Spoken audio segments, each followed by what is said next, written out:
It is now 6 PM. We can go ahead and start our meeting. I'd like to call it to order. Um, Did you want to do roll call? Okay. Um, Matthew, would you like to do the Pledge of Allegiance?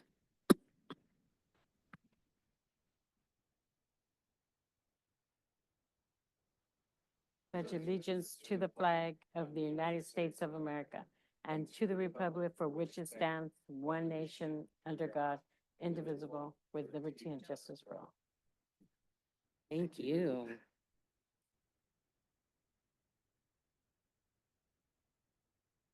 Next on the agenda is the new board members swearing in of Lorraine Avalos and Matthew Rodriguez.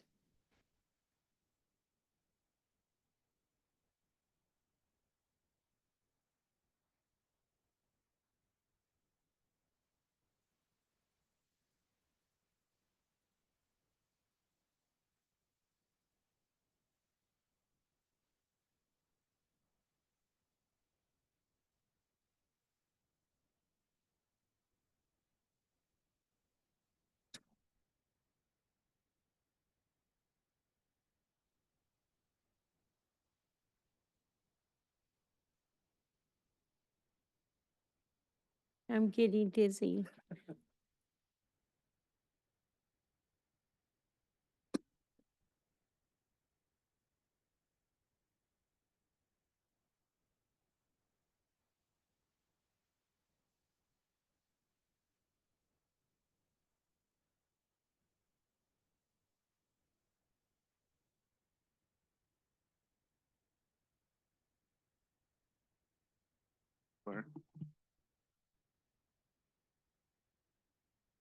Support and defend the Constitution the Constitution of the United States and the Constitution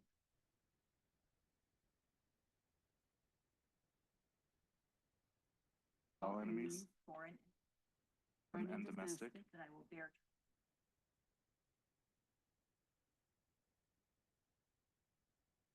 Constitution of the United States, Constitution of the State of California, that I will obligation freely, without any mental reservation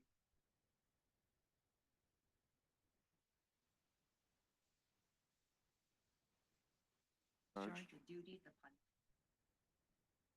on which I am about to enter.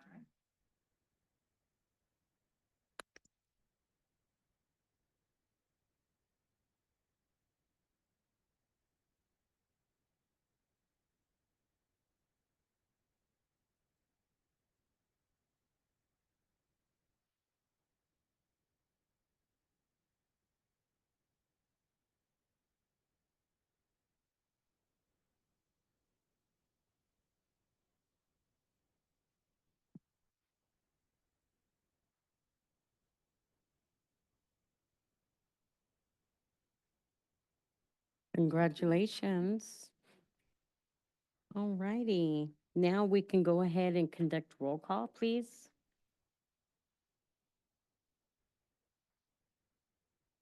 call Chairwoman Rosemary Alanis, Present. Vice Chair Anthony Herrera, Here. Treasurer Leticia Gallardo, Here. Secretary Lorraine Avila, Here. Mateo Rodriguez. Here. All present, none absent. Next on the agenda is vote for board member position. Do I have any nominations? I do. I nominate Matthew as chair. I second.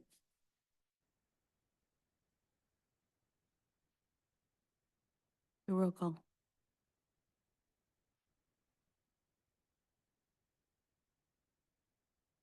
Mateo Rodriguez has been nominated for chair. I'll take roll call, say yes or no.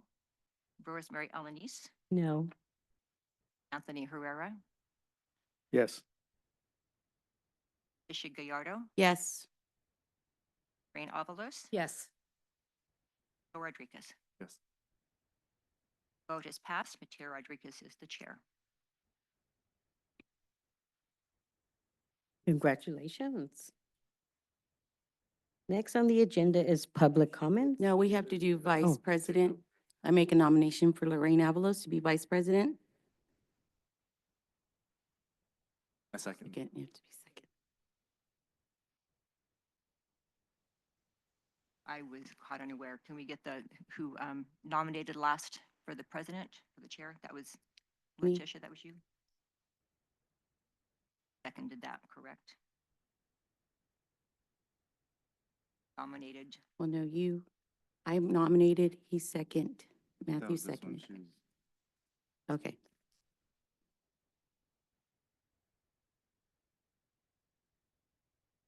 all right. Lorraine Avalos has been brought forth to be the vice chair, and I'm going to take a vote. Please say yes or no. Rosemary Alanis, No.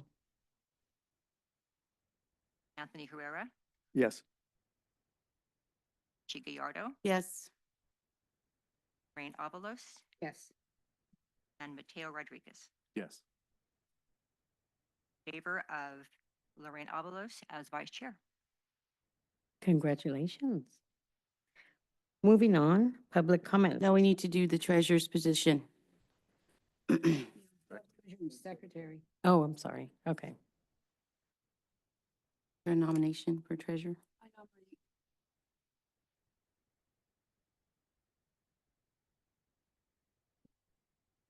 I have a question. If they're already, if they're gonna continue in the position, do we need to take a vote on it all? They'll do? Okay. So then I'll second that motion with that.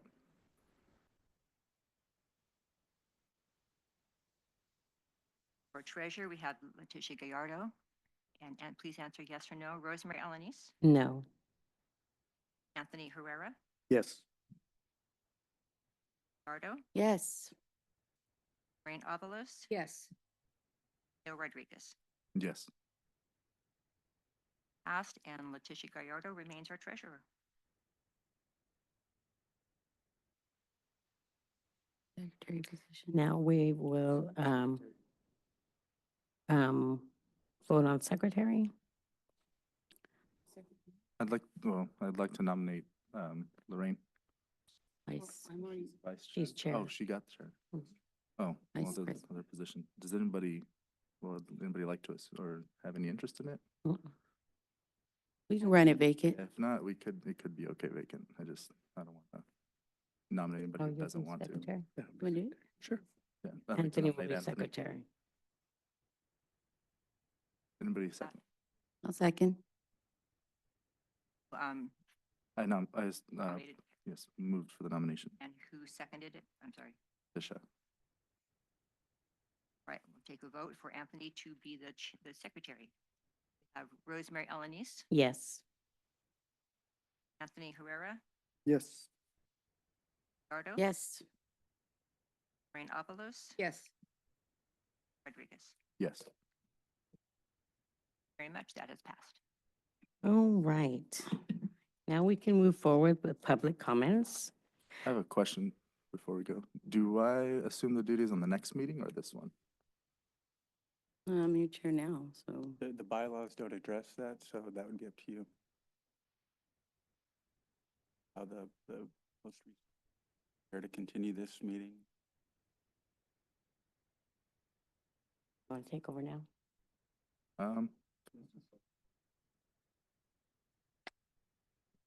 Go over it one by one. For the sake of not having an abrupt change to anything, I'll let it, or, finish with the flow of the meeting, but I'll assume it next time. At least the duties of running the meeting next time. Okay, moving forward, public comments. This is an opportunity for the members of the public, this includes those on Zoom, to address the board on any matter related to the commission that is not listed on the agenda. Comments will be limited to no more than 3 minutes. Do we have any public comments? Seeing as there are none, we'll move on. Anybody on Zoom? Okay. 7, additions to the agenda. The board may add an item to the agenda. If upon a two-thirds vote, the board finds that there is a need for immediate action on the matter and the need came to the attention of the board after posting of this agenda. It's okay. I don't think they can get on now, right? It's afterwards? Okay. They can get on anytime. Okay, potential conflict of interest. Any board member who has a potential conflict of interest may now identify the item and recuse themselves from discussing and voting on the matter.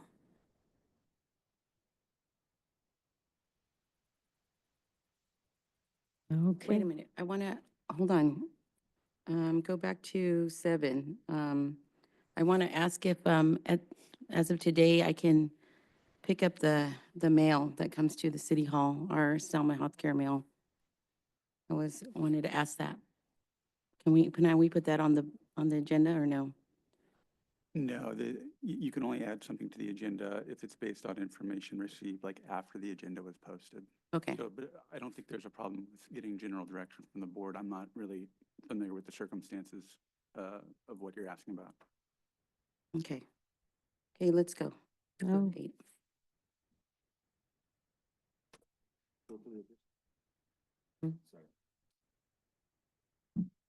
For the additions to the agenda, or I guess the agenda in general, for closed session, are there any items in there? Are we going into closed session today? We do have one at the end of the meeting. I don't, I would advise that, generally when there's a closed session, there's, additional information that needs to be included. It wasn't my understanding that there was going to be a closed session item today. Yeah, there's no Okay. title. Yeah, because that was my only question is, because if we were going to go into closed session, I mean, we would had to have posted on the agenda what it was, the item that we would be discussing, correct? Correct. Or possibly taking action on. Correct. Okay. So then, if there was an intent, maybe, I guess, next time, we're gonna have to, yeah. Or call a special meeting if it's Or if something it's that needs to be necessary, yeah. addressed. Okay. All right, anything else? 9, approval of past minutes, September 9th, 2024, regular meeting minutes, and November 15th, 2024, regular meeting minutes.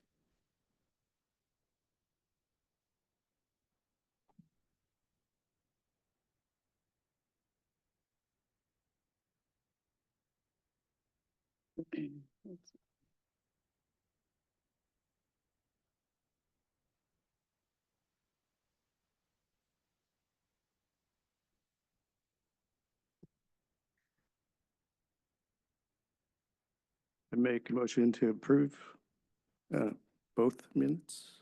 I second.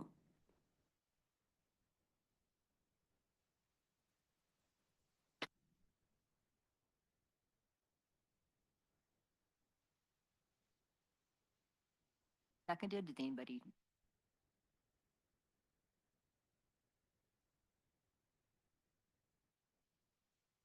All approved? Okay, minutes are approved. Okay, moving on to 10, information items. First, we're going to go with the treasury report. Okay. So I'm going to go back to September, our last meeting. September's balance 2024 was $535,433.08. Check 1688 to Debbie Hubble, Administrative Secretary, timesheet number 12, $1,177.50. Check 1689, David Fay, Director, August timesheet, $1,475. Check 1690, Leon's Computers, invoice number 9541, $532.40. Check 1691, Attorney Fees, invoice number 490758 for $708.50. Check 1692, David Fay, Director, timesheet August, it was an additional, was $1,700. Check 1693, David Fay, timesheet for September, $2,350. October's balance of 2024 was $477,411.54. Check 1694 was to Henry Sheen Medical Equipment for the Babe Ruth grant, the $3,014. Invoice number 55088689 ID number 3207355452. Check 1684 was $52 cashed out in October. November's balance of 2024 was $474,381.76. Check 1695 was a void. Check 1696 was attorney fees, invoice number 491372 for $2,601. Check 1697, Leon's Computers, invoice 9709 for $242.40. Check 1699, Leon's Computers, invoice number 9717 for $2,880. December's balance 2024 was $468,693.15. Check 1698, Debbie Hubble, Administrative Secretary, timesheet number 13, $1,050.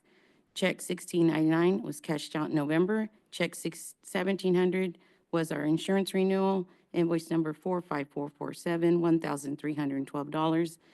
I put down the note of property taxes for made a mistake. Should say 2024.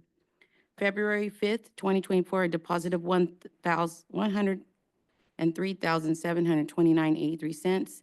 May 24th, 2024, $108,639.98. July 22nd, 2024, $24,424.71. A total of $236,794.52. As of today's balance, 2 checks were written out, our last 2 checks, starting with this new. Today's balance as of today is $463,058.39. Check 1701, Leon's Computers, invoice number 9749 for $276.94. Check 1702, attorney fees, invoice 492855 for $3,619. 3,016. 19 cents, I'm sorry. So I have a question on this. What does it mean cleared out? Cleared, I mean, it was cash. It cleared in that month. It cleared. Okay, They- so it says $1684.52 cashed out in October. What was the 52 for? It was for, let me go back to this. I have to go back to, I think that was for, financial. I think that was ESYN, let me see. Oh, yeah, Spirit Horse Connection, ESYN invoice grant, $52 for the horse riding they were approved for. Okay, and then you have $16.99 cashed out in November, but there's not an amount? 1699, Leon's Computers for 9717, 2,880 on the first page. Yeah, I'm looking at the first page. It says $16.99 cashed out in November, and then there's nothing there. Oh, well, that check for 1699, Leon's Computers, it got cashed out in December. It was written out in November, it got cashed out in December. For how much? The same amount, $2,880.00.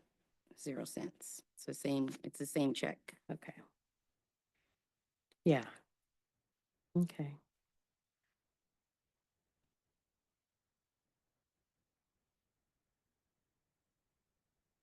And just a notation, all it is deposits and checks that get written out. There's no withdrawals, there's no ATM card, there's nothing like that. It's just deposits and checks that get written out.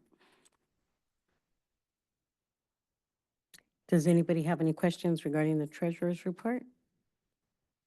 Okay, Adventus quarterly update on mental health initiative.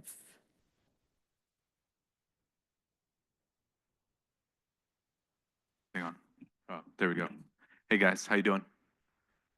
Those of you who don't know me, my name's Don Calhoun. I'm the ED Director for Adventist Health Selma and Hanford. Okay.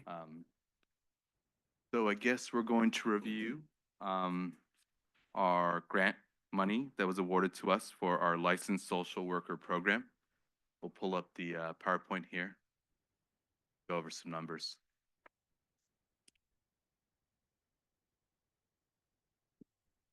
And Natalie, thank you putting together the numbers. Looks great.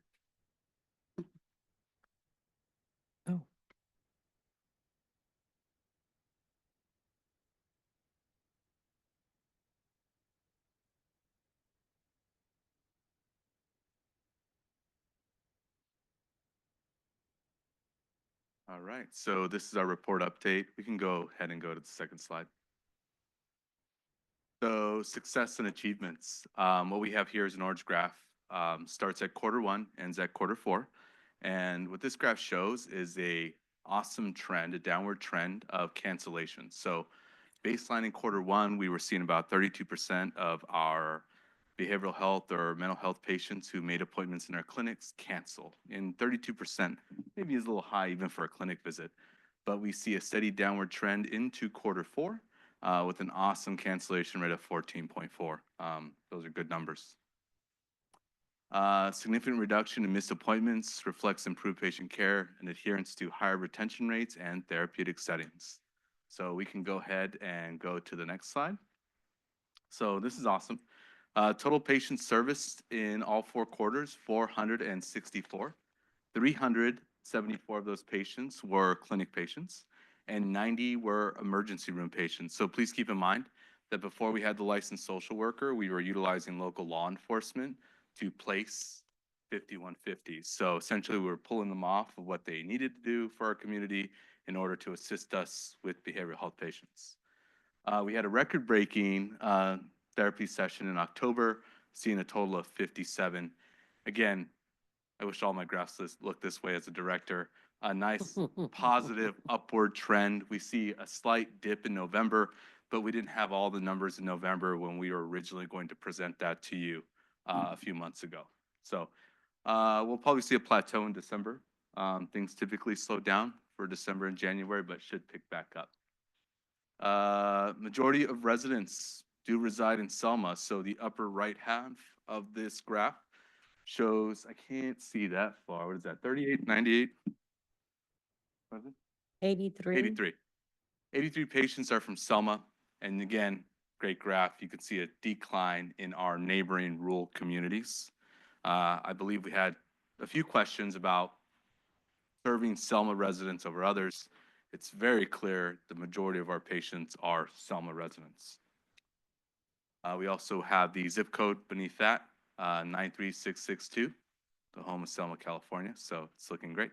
Next slide. But Don, if you can explain, as you were saying, 90 emergency room patients, 5150s, can you explain the patient, typical patient that's a 5150, how do they present? Yeah, so typically these patients will present either through EMS, sometimes in 4-point restraints, sometimes they're brought in by family members. Most of these patients, and Raquel could speak to a little better, are in some form of behavioral health crisis, meaning it's not a control state of being. So we have them meet Raquel, who's there 3-4 times a week. She's able to flex off for the clinic when she has gaps to assist the ER. And we're able to stabilize the patient and get them treatment into the clinic here in Selma. So as we discussed before, there is a continuum of care, whereas before we didn't have any, right? We would have typically law enforcement write the 5150 and we'd send them to whatever behavioral health facility would accept them. Now our standard of care is they're seen by Raquel, who may be familiar with the patient, right? There are several visits within a year for one patient possibly. That patient is seen, stabilized, and then follows up in our clinic, in our community, and stays local. And that's huge, right? Psychiatric and behavioral health services in our communities, neighboring communities, are almost non-existent. And so to have this position and impact our community the way it has in literally just a year has been huge. In fact, I'm now the director of the emergency room in Hanford, and I can tell you, I wish I had a Raquel in Hanford, and I wish I had a grant from the city of Hanford, but that doesn't exist yet. So, but it's been a great program. Raquel, I don't know if you want to kind of explain this last slide. This feels definitely more clinical to me, but do you guys have any questions for me? No? So my name is Raquel. I'm the licensed clinical social worker. I work over at not the Hanford. I work at the clinic, the complex care clinic, which is right next door to the hospital here in Selma. And so, as Dawn had shared, I do kind of split time between the clinic and also the ER. And what that looks like in the ER is, patients come in for a variety of reasons. They may come in because of an upset stomach, but maybe in talking with the triage nurse, they disclose that there is some suicidal ideation there.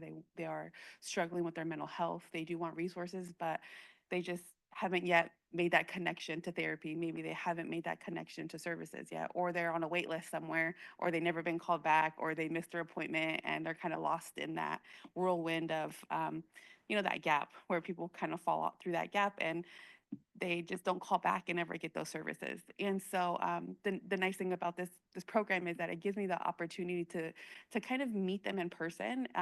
It's this warm, instead of me just warm handing off to somebody else, I get to share with them, like, actually, I work in the clinic. And so if you do want those services for therapy and you do want to start working on your mental health, right? And let's say you're here, maybe you're here for a crisis and you're in that crisis, and I place a hold, but I let them know, hey, you can either choose to receive services. Where you're going, they're going to offer you services, but a lot of times it may not be back in Selma. And so if you want those services to remain in Selma, I'm actually located here in Selma, and we can get an appointment scheduled for you prior to you even leaving our hospital, and letting the facility know that you have already an appointment set up with a therapist here in Selma. And so a lot of times that looks like me giving them my card. It gives, they have an appointment with me already set up in clinic at the discharge. So when they get discharged on their paperwork, it says follow-up appointment with LCSW at the clinic, and it provides that information as well. And then when they're discharged from wherever they're at, maybe there was no local beds, and so they're in, Santa Rosa, or they're in Bakersfield. How do they go back and get treatment in Bakersfield for therapy, right? And so there's no gap. They already have an appointment set up with me, and then hopefully they come, and then if they don't, I call them, and then I try a couple times to call them, and then I have our medical assistants in the clinic are also trying to call them, and they send up a follow-up letter if they no show to their appointment, like, hey, we want to hear from you. We're still here if you want services. And so really it does that. It helps for those patients who are coming into the ER, it helps them bypass the 2, 3, 4 month wait list for therapy services, and hopefully prevents that recidivism of them coming back to the ER in crisis again, never being able to really start working on the things they need to work on. So that's a little bit what I do. I collaborate with the substance use navigator that we have at the hospital to provide them sometimes patients are like, I know I need to work on my mental health, but I'm also struggling with addiction and I need to get into rehab. And so we kind of work together, right? So, well, when you're done with that, here's my information. And I always tell people there's always an open door. So if I met you in the hospital at one point in time, you take my card and you can call the clinic and say, I met her in the hospital, I need an appointment. And the clinic staff knows that if someone says that it's a green light to add them to my schedule, because we want to be there for them. I don't want to have that wait again. And so we do that. I tend to do my practice. I tend to do more trauma-informed care. And so I really, that's kind of my heart and my passion, is providing trauma-informed care. And so we do a lot of education in regards to trauma, education to what does that look like, and how do we heal from that? And so that is a big part of what I do while I'm working with patients in the clinic. And then also providing that warm, approachable, like, I know you can be in a crisis right now, but hey, like, we can get you help, and I'm here to help you. Not just meet you here and that's it, but I want to follow up with you in clinic. And so it's been a privilege to be able to do that. And I've met some really awesome people and gotten them some help, and they're trucking along and they're doing good. So questions? Sorry, talked a lot. Thank you for doing what you do. Yeah. Pleasure. Do we ever reach out, like if maybe maybe they're missing appointments because they don't have transportation, so maybe we reach out to MAPS, and MAPS. Yeah, so even with their transportation, if they are a resident here in Selma, Selma. they have free transportation. And Okay. so my medical assistants that I work with at the clinic, they will set that up for patients. And so any patient in Selma that's saying, hey, I need transportation, is an issue, like we have that covered. So they'll go pick up the patient, they'll bring the patient. So we try to remove those barriers if it's a transportation issue. Adventist has transportation for their patients here in Selma. Okay. Yeah. It's great to hear.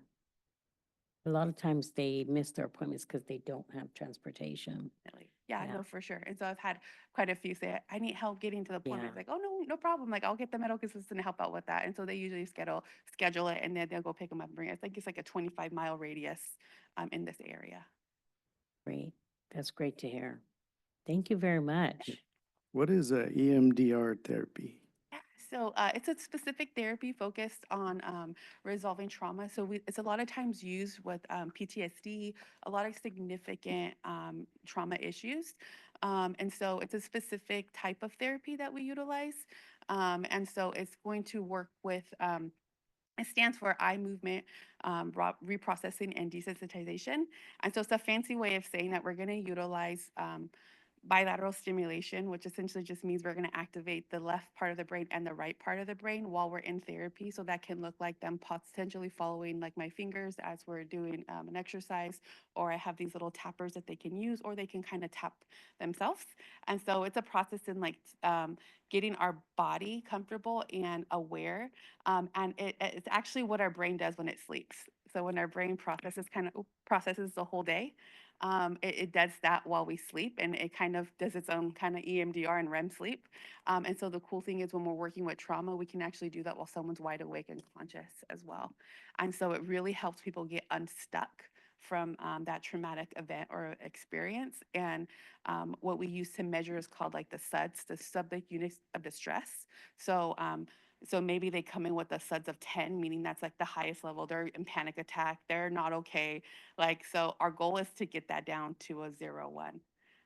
And it's been really effective and really cool to see patients that do all the processes and come and are consistent. And I've had patients come that they were 10, whether it was from traumatic car accidents or traumatic things happen in their childhood, to we ended sessions with them at a 0-1. And so they no longer technically meet the criteria for PTSD. So it's pretty cool. So it's something that I'm very passionate about and I really enjoy. And I have a lot of clients take to it. So, yeah. Thank you. Does anybody have a question? Um, Yeah, go ahead. Sure. So awesome. I like this. I like the program, you know, what it's doing. You seem to be very enthusiastic about what you do. So it's awesome. What I was going to ask is, have you seen, any other programs similar to the one you run in, you know, other towns like, Fresno at their hospitals there, or in conjunction with any other larger units, and, what kind of numbers not necessarily numbers, but the different scale of operations that they do, versus what, you know, we're able to do here? Yeah, so there really isn't any local programs that are doing this at all. It's a huge need in the community, but uh, it's the way systems work is that things are very siloed. So it's like we just do the initial contact, we do a handoff, right? We don't do therapy. And so I'm not doing necessarily the therapy in the hospital, but I am providing that in the clinic. And um, that is not done in a lot of places because networks are very separate. So it's like we're a hospital, we're not going to provide that service. We have other programs to fill that need, but they don't have the person, they don't have the specific setup. And so that's something that in speaking with Dr. Ayala, when I first got hired on, it was something that we were piloting so that eventually, hopefully we can replicate this in other towns and cities. It's in textbooks. It's just no one locally has done it. So if Yeah. they need more than what you can give them, where do you send them? Yeah, so then I would refer out. So if Refer to it's- where? yeah, so like Turning Point to Department of Behavioral Health, so because they have a psychiatrist that provides that medication and more. Maybe they're needing additional services that we can do. Maybe just therapy isn't cutting it, then we would refer out to other facilities. Maybe like an outpatient program. So Turning Point is kind of more of that. They have a case manager, they have a therapist, they have the psychiatrist, they have, and they do provide services to the rural centers. And so referring out to something more like that has the needs that are there. Question. What kind of funding do you have to fund this program? Yeah. So that's a question that Adelie can answer because she's our grant individual.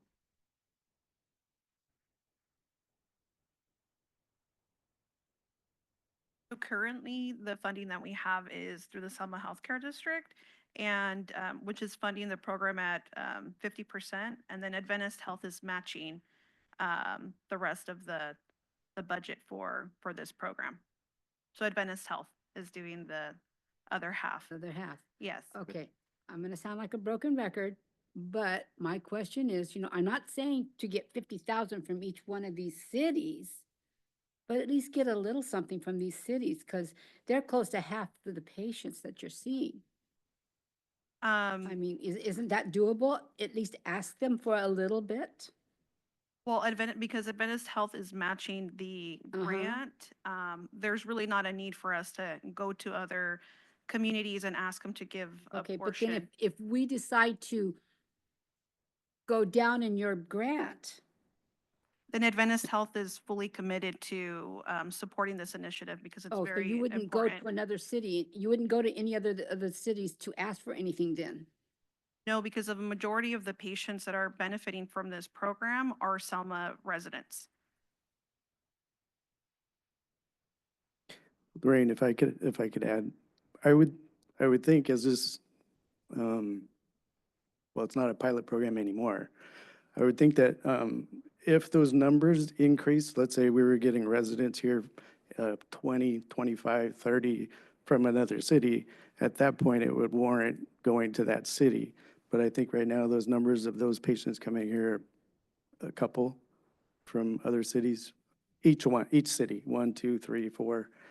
So it may not make sense for that city to Yes, because donate. currently we have, and these are November numbers, these are the numbers that we had pulled, so I'm sure they're a lot higher now. But in November, we had 83 patients that resided in Selma that were continuing to receive But this psychotherapy program is sessions. going to continue regardless of the Correct. funding from us, correct? Correct, yes. Because if you're saying like you don't want to go ask because the majority of the patients are here, not even like 5,000 from Kingsburg, 5,000 from St. Kate, but you received 100,000 last, I remember you said that regardless of the funding, you will still run this program for the patients. Doesn't matter how many patients are from Selma, it's going to be ran regardless. Correct. Okay. And if there is a need in another community, and if they have funding opportunities and we would like to pilot a program there, then that's something that we would look into partnering up with them. But if the initiatives at other communities, if they don't have something available, we just are not able to go and request for something that's not, like an open RFA. I have one thing to add. I just saw an article recently that Governor Newsom, he was approved $5 billion for the state of California for mental health services. So I would think that would be Good source. a really good source to try to get some of that money. Mental health is one of our top healthcare priorities for our local hospitals. And so as part of the grants team, that is something that we look out for, whether it's funding opportunities or not, if it's for, partnership opportunities or anywhere that we can help provide a service where there's behavioral health needs. Like, for example, we have I think I mentioned this before, we have a medical mobile program that's free to patients. So we have doctors, we have residents, we have several different healthcare providers that will go out to rural communities where there aren't any healthcare services readily available to those patients that may have those transportation barriers, typically often underserved populations. We'll go there and provide health screenings or tests, important healthcare maintenance items that patients typically don't get. So let's say, a woman that's due for a referral for mammography, or someone that's due for like colon cancer screening or diabetic screening that never go and get tested because they don't have the resources. We provide those screenings to them at no cost. And so anytime we have an opportunity to partner up with another community for behavioral health, we will do something similar. I know that, United Health also does the same things that you're talking about right now. And we've partnered up with other healthcare organizations as well to serve the population in different communities. I have a question. Okay, so from what I'm seeing, or from what I'm seeing from the presentation, this program obviously is, you know, doing good things. But it is also, experiencing, you know, a significant amount of growth. Am I correct? Correct, yes. Okay, so is there an anticipated like growth, in the future? Like, do you see the program, having more necessity 5, 10 years in the future? Yes, and I think Numbers? I had asked Raquel, I'm like, what would be, and you can speak to it if you want, Raquel, you know, but I'm like, you know, how can we enhance the program? And she's like, to have another person that would do the same role as her, having another LCSW that would work a hybrid shift in the clinic and in the emergency room. So aside from Selma, like Don had said, he's currently the ED director over Hanford, and I think you said you had 12 patients in the ED right now where, you know, they're in crisis mode and they're having to wait weeks to be sent out somewhere. And if we had a Raquel in Hanford, you know, that wouldn't necessarily be the situation. So we do see a need in other local hospitals that we service that maybe some of our Selma patients might go to, but also here in Selma. Yeah, so, well, the reason why why I ask is, for a lot of, like, for these programs and stuff like that, the healthcare district is definitely, an establishment to, you know, they kickstarted the program, and all that. But I as a, you know, just myself, I would want somebody, an organization like you, doing an amazing thing in the community, coming to the district, you know, getting the funds this way. Also, you know, in your head thinking, hey, 5 years down the road, we're gonna need 3 times the amount. That would wipe us out. So if we see the anticipated growth, we see that, you know, looking for other sources of funding besides just the healthcare district would be, I would advise that. Just, you know, I like the program, I like what it's doing, and shoot, I'll even help you do that. It's my duty as a board member to help you, you know, look for those grants that we're talking about from the governor. But I don't think we should see the healthcare district's funding as a permanent solution, more as a, hey, this is a startup, it's doing good in the community, we've seen the need, but, you know, moving, you know, 5 years down the road, let's plan for funding that's coming down from sources that are, you know, way bigger than ours. And I don't think that's something that Adventist Health intends to do. I think I had explained previously that with any funding, grant funding is meant to help kick off pilot programs or projects. And then the organization is meant to find ways to sustain that program.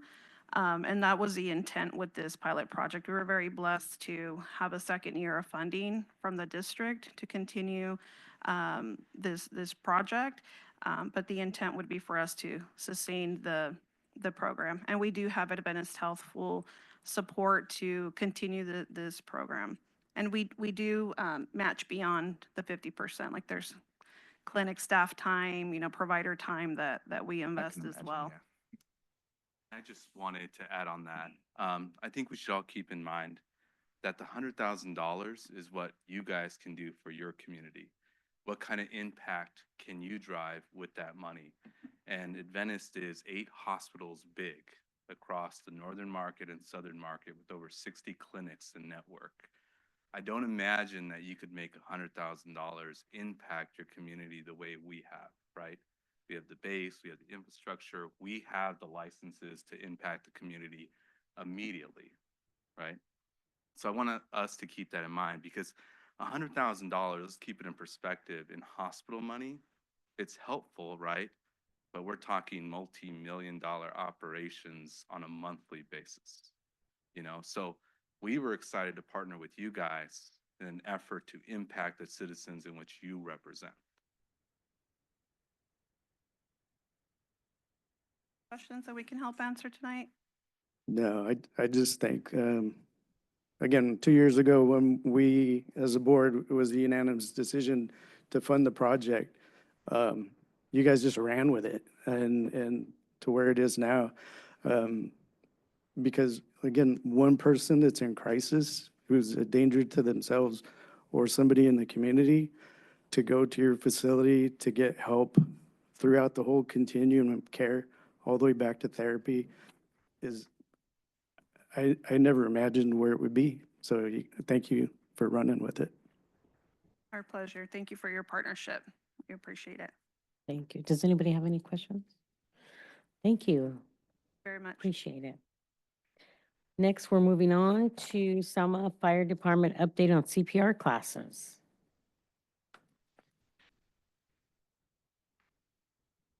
So our update is built into our proposal that's under the action items. Would you like to skip ahead? Or do you guys want to just postpone and wait till the action items? I don't Oh. have two separate presentations. Okay, then I'm we'll sorry. just come back to you then. Okay, perfect. Thank you. Audit update by Administrative Secretary. Questions about the audit? I just printed out something for your information. It's ongoing. It's getting toward the end. Hopefully by the end of the month, if not in the middle of next month, it should be done. I've had some questions answered. They're being very patient with me and getting information that I didn't know so I can get them what they need.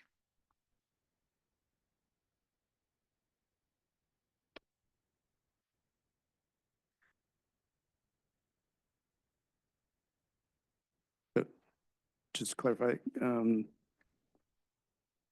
we're expecting the audit to be complete by, I'm just saying that hopefully. hopefully. I don't see that it should take longer on my end. I don't know how long it takes them to do what they need to do.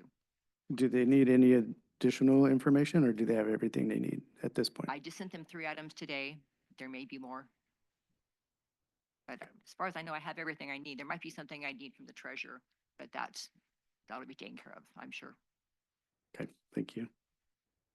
Does anybody have any questions? What's the tentative completion date? There, Not, I'm just hoping by the end of this month, if not the middle of next. Okay, let's move on to the Brown Act presentation by legal counsel. Thank you. My name is Craig Armstrong. I work at Baker Manikin Jensen. I'm going to provide this brief overview of the Brown Act. It's fairly, there's a lot of provisions and details in the law, so we can't touch on all of it, but there will be time at the end for questions if you have them. So as a local healthcare district formed under the Health and Safety Code section, the district is subject to various laws in the state of California that are applicable to local public agencies. The two big ones, I would say, are the Brown Act, which we're going to discuss today, and it governs how board meetings of legislative bodies need to be conducted. And then the other one, which we're not talking about today, is the California Public Records Act. But those two laws are sometimes referred to as transparency laws. And just a general principle that guides the Brown Act is that the conduct of the board's meetings are the public's business. And so the meetings need to be open and public to the public and publicized so that members of the public are aware of what is being discussed and decided at the meetings. And the public gets a chance to participate in the meetings.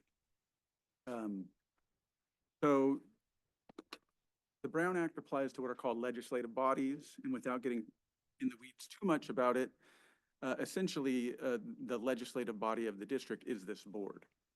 And so meetings of the board have to be conducted in compliance with the Brown Act. If the board has standing committees, those standing committees are also subject to the Brown Act. However, if the board has non-standing committees, sometimes referred to as ad hoc committees, special purpose committees, which are for a specific purpose and in limited duration, meaning the committee is not going to go on in perpetuity, then those committees that are not, they don't have a majority of the board members on the committee are not subject to the Brown Act. And then also the Brown Act, and you could skip ahead I'm on, I think, about the fourth page. And then you as the individual decision makers on the board, you personally are not subject to the Brown Act in your conduct. It's meant to be applicable to the board as a whole. Next slide. The Brown Act specifies certain agenda and notification requirements. And the agenda has to be posted in advance. Typically for a regular meeting, it has to be posted 72 hours in advance. And yes, On the 72 hours, does that include the weekend? yes. Yes. Yes. Okay. And then it needs to be posted online and then posted conspicuously in a place where the meeting is going to be held. If somebody has submitted a written request for copies of the agenda, agenda should be emailed or mailed to those individuals. And the agenda is an important document because under the Brown Act, the agency is precluded from taking action on items that aren't on the agenda or items that aren't properly agendized. And so the agenda serves as a roadmap for the public and for the board to know what items are coming up for discussion and what items are going to be acted upon by the board. As we discussed earlier in the meeting, and as it says here, non-agenda items are generally prohibited, meaning that the board can't take action on an item if it's not on the agenda. There are, in certain circumstances, you can revise the agenda with a 2/3 vote, but again, that's for information that comes in after the agenda's already been out and the board needs to take action. So pretty limited circumstances. On the next slide, there's the Brown Act specifies different types of meetings. The main meetings are called regular meetings, and that's a 72-hour notice in advance, the posting requirement. But the board can call special meetings, and that requires a shorter posting time of 24 hours. And again, if the board were to have a special meeting, they'd be limited to what is on the agenda. And then there are emergency meetings that happen very rarely in times of emergency. An adjourned meeting is essentially if a meeting is going long and you need to cut it off due to just time requirements and continue it later, you can do that as well. Under the Brown Act, the default rule is that meetings are held in person.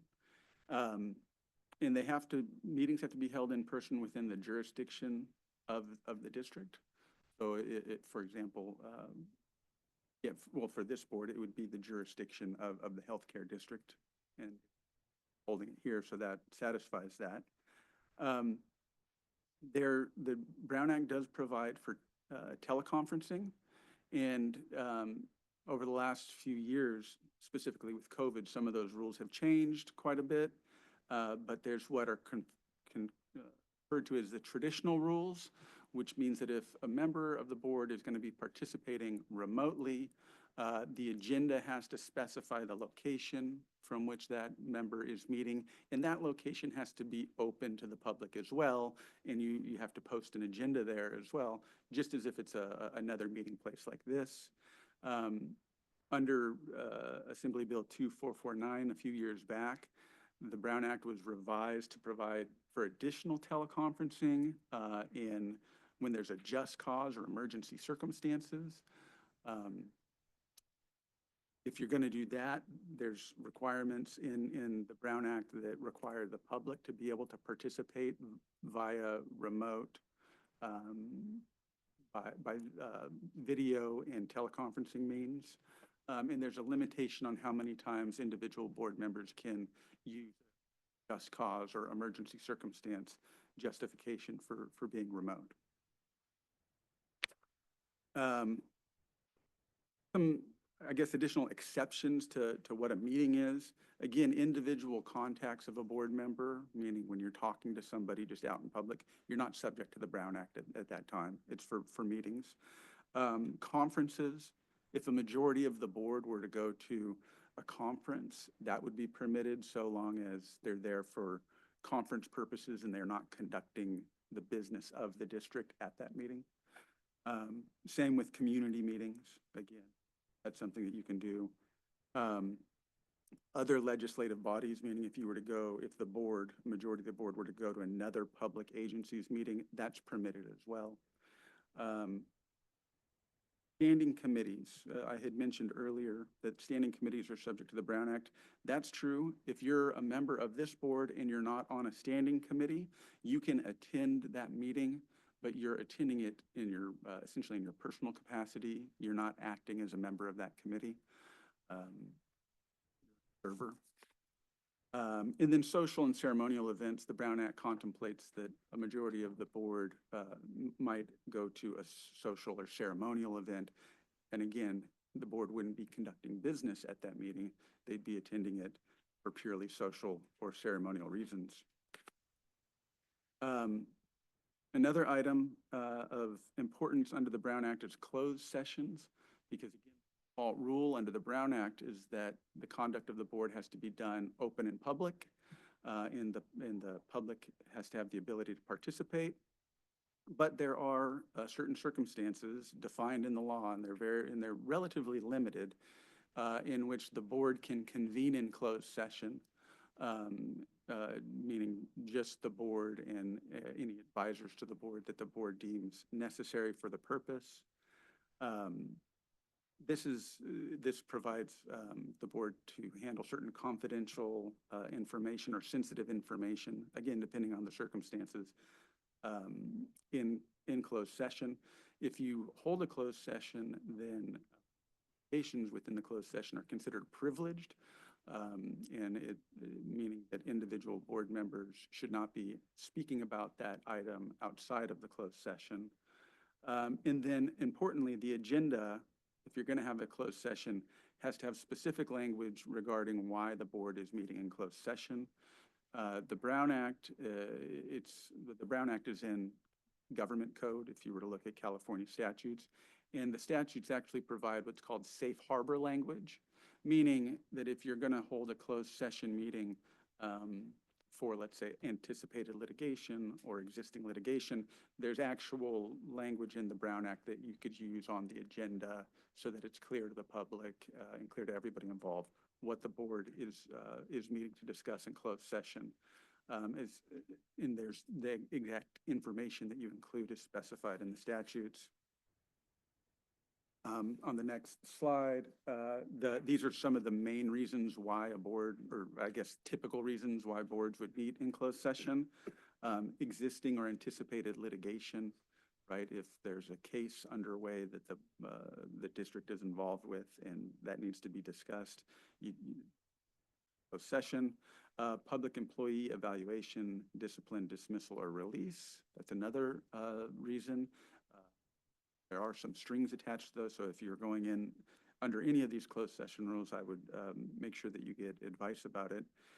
And then the last is to confer with real property negotiators, meaning that if the district were in a real property transaction, buying or selling property, then the board could meet in closed session to discuss that process, the financial ramifications and other terms and details of the transaction.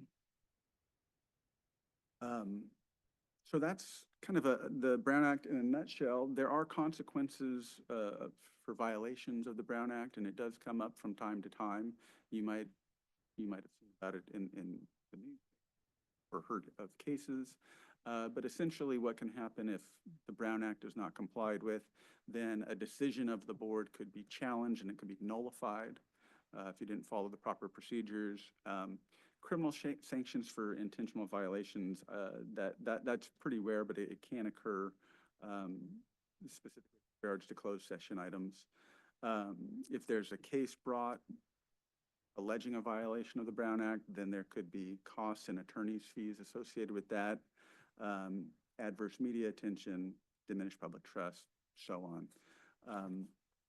So I know I went through it fairly quickly, but I also know that the board is familiar with the Brown Act, and this is more of a refresher and a summary. Happy to answer any questions if you have them. I just have a quick question. So if we're in a, so for clarification, if we're in a closed session, we're not allowed, we would be violating the Brown Act if we discuss anything in closed session with anybody outside the board? Potentially, yes. It's, the idea is that what happens in the closed session is privileged communication, and it's a privileged communication of the entire board. Okay. And it's not any one individual's prerogative to go outside of that, that privilege and disclose happened at the board. I have another question. Emails, if I email, if I see something on the agenda and I email two other board members, so there'd be three of us discussing that topic, is that a violation of the Brown Act? It's something that you want to avoid. Yeah, because again, this idea of a meeting, right, it's obvious, I guess, when the board shows up on a Tuesday night here and you're in a meeting. It's an agendized meeting, but you don't want to inadvertently cause a meeting to occur by having a majority of the board in communication. That should be avoided. Does that include, I said email, but does that include text messages and phone calls? It can. Does anybody have any other questions? So I was gonna ask about I know during COVID, they had, or there was a few changes to the public's access to the meeting. Are boards and Brown Act, people, or, what is it? Organizations that are required to follow Brown Act, are we required to put a toll-free phone number still? Because at some point, we were required to put like a toll-free call-in phone number? So it's not required. So under the Brown Act, the board can choose only. Okay. If those, the just cause and emergency circumstances provisions are used, meaning a board member can't make it to a meeting personally in cause and participates remotely, then if a board member is participating that way, the public has to have the ability to participate as well. Okay, so that would have been, so during COVID, a lot of the stuff was because it was just like the emergency-ness of not being able to be in person next to each other was. Okay. Essentially, yeah, some of these just cause and emergency circumstances laws that are now written into the law were kind of Necessary at the during moment, yeah. COVID, Okay. under a little bit different circumstances, but the idea is the same. Okay. So it's not a like full requirement, but it was during that time, it was, I guess, written so that we were giving the public more access to the meeting if we were remotely meeting. Does anybody else have any questions? Okay, thank you so much. Next, we're moving to special district membership, attending training and utilizing some of their resources. Okay.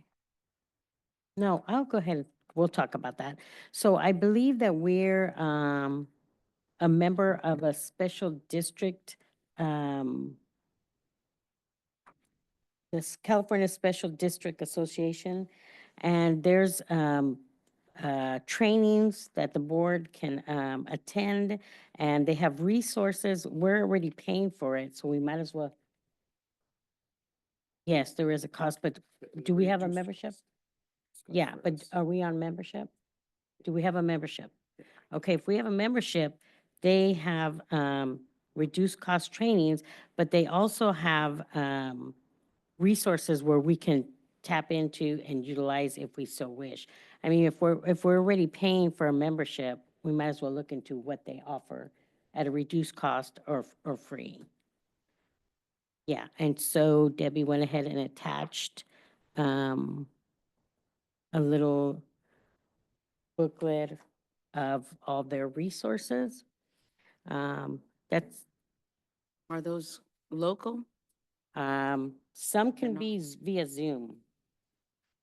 So, but we can take a look at it. I just wanted to bring it to the board's attention. Anybody have any questions? Moving on, updated bylaws. I can go ahead and talk about the bylaws. Now, this is coming before you today as an informational item, so there won't be any action required of the board right now, and these bylaws as amended will not be adopted today, Right. but they will be brought back at a future meeting. I believe Debbie is going to put that on a future. Your microphone. Yeah, sorry. So I'll just kind of, I'll go through briefly the revisions here. There's a revision to the specific purposes on, in Article 1, to state that one of the specific purposes of the district is to invest in organizations and agencies whose activities and programs improve the health and well-being of the district residents, consistent with the local healthcare district law. So that's really a clarification, I would say, of the district's specific purposes. Moving further in, there is at the, I guess, on page 3, the end of Article 2. This actually kind of dovetails with the conversation we just had about the Brown Act. This just specifies what happens if a meeting is adjourned and the process for adjourning. Article 3, Section 3.02, just specifies that the district has the power to control and be responsible for the overall governance of the district, including the provision for management and planning. And then further in, I believe, in Section 4.05, with regards to the treasurer's role, it states clearly that the treasurer may delegate the day-to-day financial operations to an employee of the district, including the administrator described in another article, or a contracted bookkeeper. However, the treasurer shall receive regularly monthly reports with respect to the financial condition of the district and shall present such reports to the board as directed by the board. So essentially, the treasurer can delegate a certain amount of the day-to-day financial operations accordingly. And I believe that is, there might be a couple other small kind of cleanup items, but those are the revisions being proposed.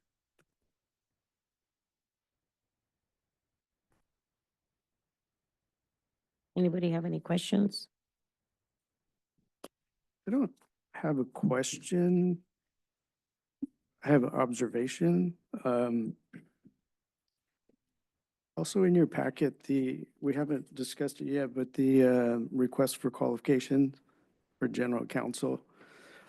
On that document in the introduction, it does a really, really good job of explaining our purpose on that document, but that document's language is different than our bylaw language.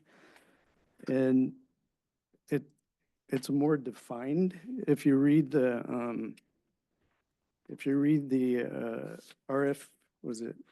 it's RFQ for legal counsel services. It's under the introduction and background. Is that a lot of times we'll get requests for grants and there's a lot of gray.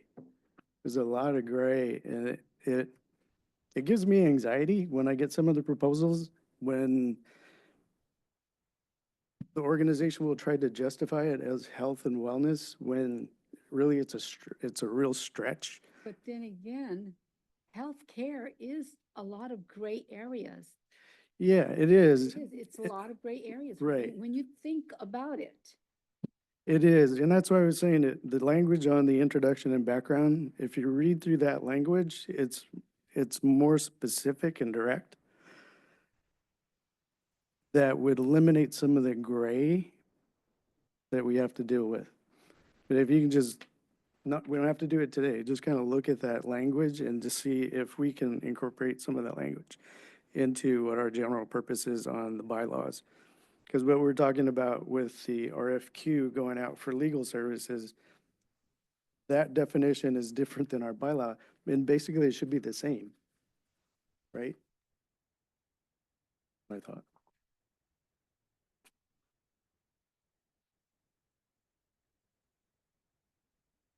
That's all. Okay, do we have any other? Can I, or, Yeah. Yeah. for sure. Okay, so, I guess question for Anthony. You're, kind of stating that what's written on the, what is, it's this first one, right? The, specific purposes section, 1.03, section C, or, you kind of, you would want to mirror what introduction and background on the RFQ, says to, kind of coincide with what our specific purposes in our bylaws are? It would kind of go under both general purposes and specific purposes, yes. But also to include the B, which is to promote education and wellness in the communities served by the district. Because that tends to address a lot of our micro grants, would be B, which would be a lot of the organizations that come, they would be addressed under B. But more specific to what our district purpose would be a lot of the verbiage on the RFQ, if you're looking at introduction and background, under, just below the mission, it would be the board defines healthcare as, and it's a little more defined, but yeah, incorporate that with B, Mhm. open that up Yeah, to, yeah, and that would kind of open it up to what Lorraine is saying. Yeah. Healthcare is, it's wide. yeah. I guess, like, well, I agree that we should probably have our stuff coinciding with what, what is in the introduction and background. I'm guessing you're talking about the part where it says, the board defines healthcare as meaningful and direct improvement of health via the prevention, diagnosis, treatment. I don't know what that says, or cure of disease. That's more specific than what we have, correct? Correct. Okay. I guess we would have to figure out the specific definition of prevention. Because what we did do before is fund the track at some high school, which would be a form of prevention. But also encouraging, local, the youth in the community to be active and utilize that track could also be a form of prevention. Because for me, I don't want to wait 10 years before one of those youth, or, someone who were my peers at the time, are 150 pounds overweight. Those prevention measures and keeping, those things are kind of what I would say the prevention piece is. Right, that would So follow what prevention what and would your, and wellness yeah, so under what B. would, So it's kind of a combination of both, the track, for so we example. should, so then we should, under that section B, define more what, instead of just generalizing education and wellness, kind of maybe add prevention, all these, Prevention, education. this line. Yeah, it's kind of a combination of the two documents. Okay. I just want to make I'm asked for because I want to know the correlation between the two, which parts you like. Where, was this the only place to discuss this? Or are we supposed to send these, our suggestions in? Or this is the only place to discuss these suggestions? If an individual board member has some ideas or suggestions that they'd like to have incorporated, I'd recommend that you send them to Debbie. Okay.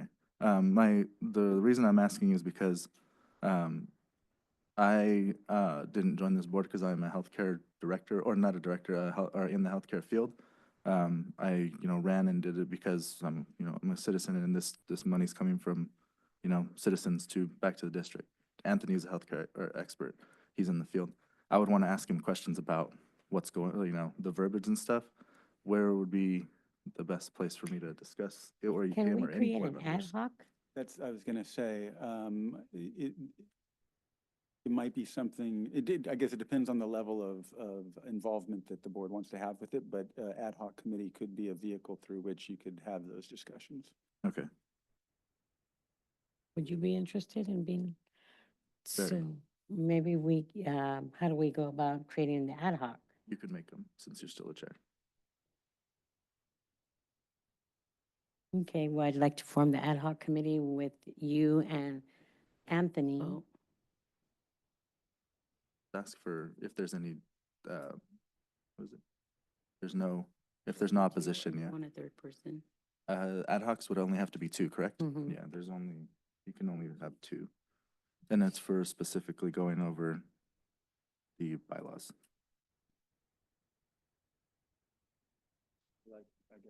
For the record's Opposition. purposes, you're creating a bylaws ad hoc committee Mhm. comprised of board member Herrera and Rodriguez. Yes, so we're creating an ad hoc committee with board chair Matthew and Anthony.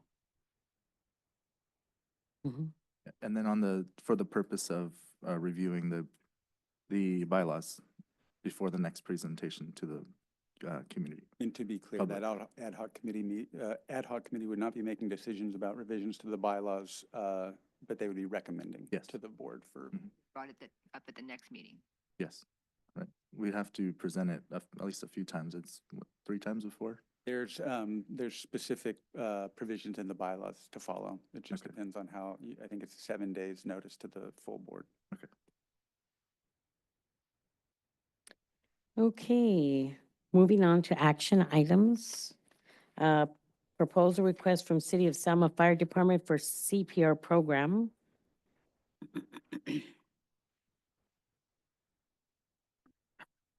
While he pulls up the PowerPoint, I'd like to reintroduce myself. My name is Donovan Fulner, Battalion Chief with the City of Selma Fire Department. I currently oversee our EMS division.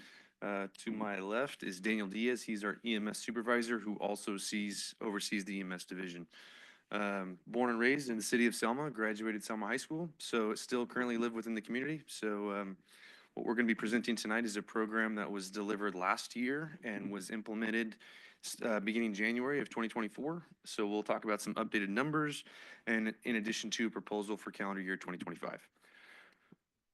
We're gonna, for the board who got to hear the spiel last time, I'm gonna give it again, so I apologize. Second slide.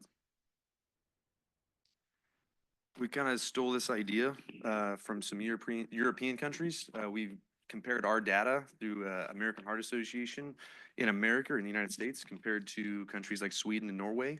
There's some requirements in some of those countries upon graduating primary school or high school to have CPR. And what that data has showed is there's a significant difference between our survivability when citizens go into cardiac arrest.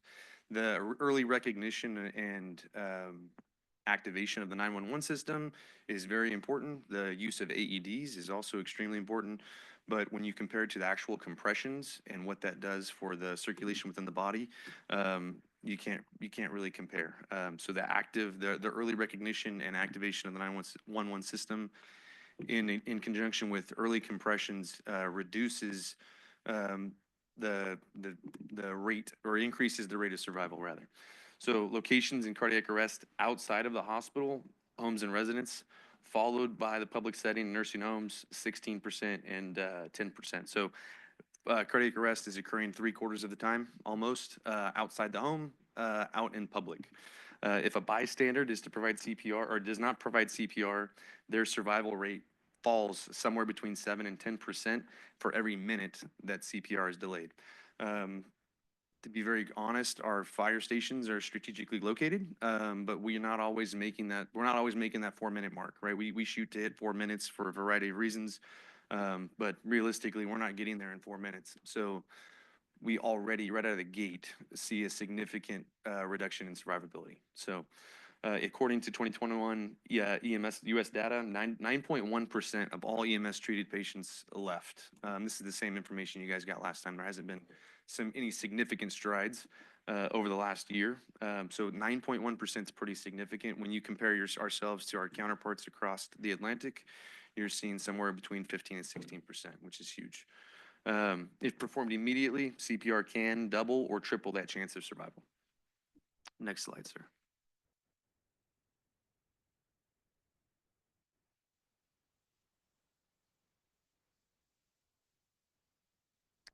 So currently, the Selma Fire Department employs 4 personnel who are certified to instruct CPR and first aid. We already have that in-house. It's already kind of built in.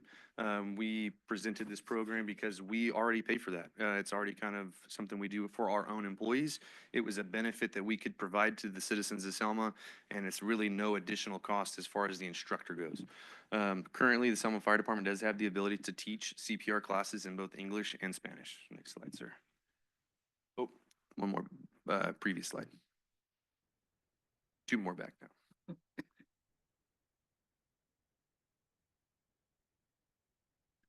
So last year's numbers, we learned some, Mr. Herrera actually kind of commented on it initially, and I was very optimistic, but he said, I'll quote him, and he said something along the lines of, there's no skin in the game. We learned that, so the initial numbers that we were seeing through our classes were fairly low. I waited to implement a deposit until we had at least notified you guys. It's a small community. I didn't want you guys to think we were doing something, out of line or out of what was agreed upon. So the last 3 classes that we implemented in 2024, we required a $20 deposit.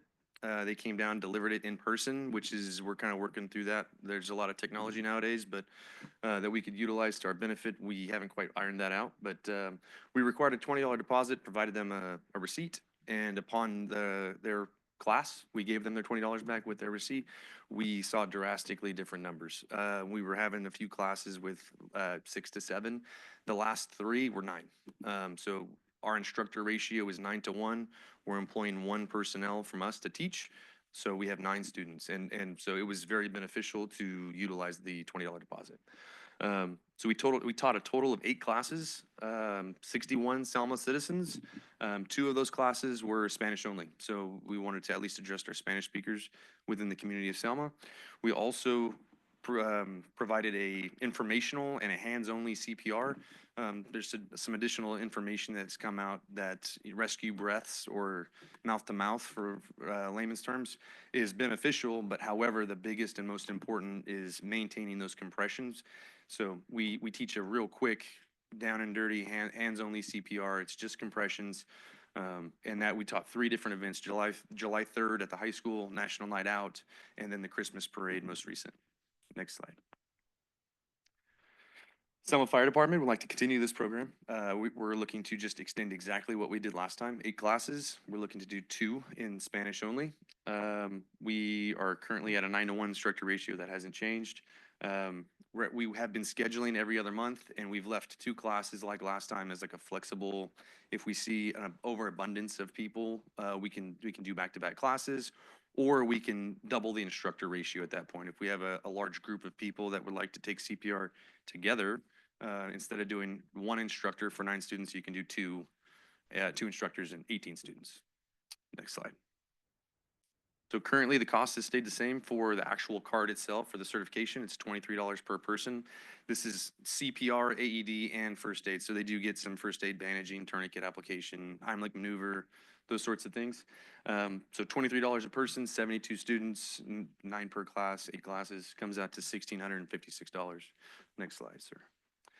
The one difference in classes is our EMS personnel, who are also our instructors, did receive a 3% salary increase this last year. So the overtime cost has gone up by 3%. So the actual instructor cost has gone up. So instructor cost, you're looking at $2,409.12 for the classes themselves, and an additional $752.85 for the hands-only CPR portion. Next slide. Total, it actually evens out to about the same as what you did last time, $4,817.97. We didn't have to purchase any of the, there was some startup costs basically, because what we teach to our personnel compared to what we teach to the layperson is a little different. So we had to make some arrangements for that, including some bilingual materials, handouts, etc., videos. Those costs are already paid for by you guys, and so we don't need those, and so it kind of balances itself out. So our proposal is to renew the CPR program for 2025. Any questions? Of the people that completed the class, Yes. residents of Selma, Yes. correct? Yep. Yep. Yes, in fact, my daughter, son-in-law, and grandson are three of those. They heard me, they heard me talk about Sweden probably, right? They liked it. I try to stay off Facebook as much as possible. There's a lot of, my goal for 2025 is to, there's a lot of information, like not misinformation, but there's a lot of questions regarding this program. I feel like it's definitely generated some conversation amongst our community, which is really good. And I think it's a testament to what our instructors are doing, but ultimately what you guys have done, in Because, allowing us to teach this. The biggest question that I would like to answer is that I see it all the time, and honestly, we need to just do a better job with our flyer. But the age limit, everybody seems to say, well, how old can you be? Any age, right? 8 years old, 10 years old, 12 years old, whatever. One of our classes was advertised solely at the high school. So we have a lot of families that are dual income families. Mom and dad are both working. Oldest sibling is typically the one running the household. At least that's how it was for me. And making sure that those students are getting that education is extremely important as well. So just if you guys have family, friends, etc., we're going to advertise it, but word of mouth has kind of seemed to be the best solution because our community is so small. Because during a baseball game, Absolutely. Nicholas was there when the father went down. Yeah, absolutely. It's early compressions. Hopefully they were on it. Yeah. Good. Okay, do I have a motion? I'll move to, Are we gonna share the other Oh, one? do we have any public comments? Are Oh. you putting the two together? 'Cause So could all you this, have one. yeah, so there is two proposals this evening. This is just the CPR. I figured we would treat them separately. I gave the update to last year's numbers as like a closeout, in addition to, hey, I would like to renew this. Would you guys like to run both proposals together simultaneously? Has to, yeah, you can't have two. It's gotta be one. So they have to go together. Well, it's what's written on the agenda. Yeah, I'd recommend handling them as separate items. What she's saying is, their proposals are 1-year annual grants, one per department. Yeah. When I brought this up, I was told that there was opportunities for them to make allowances essentially, and yeah, I don't want to overstep.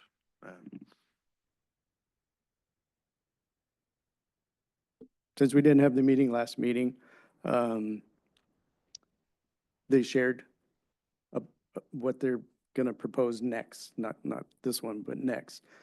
So I just encouraged them to come to the meeting.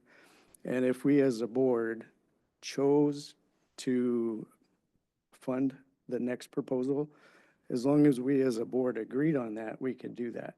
So that's why he's here. And we can just give him a chance to do the proposal. I can run the second one, well, you can roll right into the second presentation and however you guys want to do, however whatever's we'll best for the have to board. handle them separately. Yeah, we Last need one. to vote on Yeah. this one. Do I have, Make a motion for the CPR class for $4,817.97. I second? Brought up as a motion and seconded to our classes. Anybody adverse? All in favor? Aye. Hey, Thank you. congratulations. Yeah, thank you. Good job. Okay, the next one is proposal request for the Lucas chest compressions.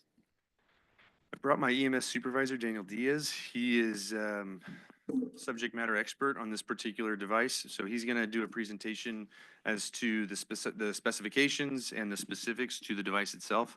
And then the kind of how, when, where, why, I will answer after his presentation.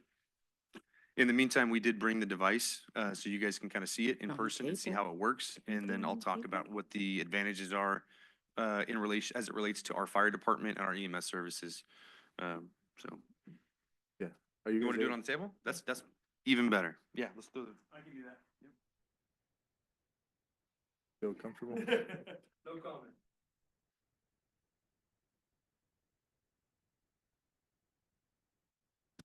So this is the Lucas device here. It comes in a backpack. It's pretty handy. So what this does, it's pretty much an automated CPR system. Lucas stands for Lund University Cardiac assist system. It's London University is the university that developed this technology. PowerPoint with it? In mass production. These devices are everywhere. The Fresno Fire Department almost has one in every fire engine in Fresno. And I am a part of a MSOC meeting with the local EMS agencies and their numbers that they have to for CPR and this machine and patient improvement and patient outcome has been tremendous from last year to this year based on this machine. So I'm just go ahead and set it up real quick. I'm gonna move this back to the thing.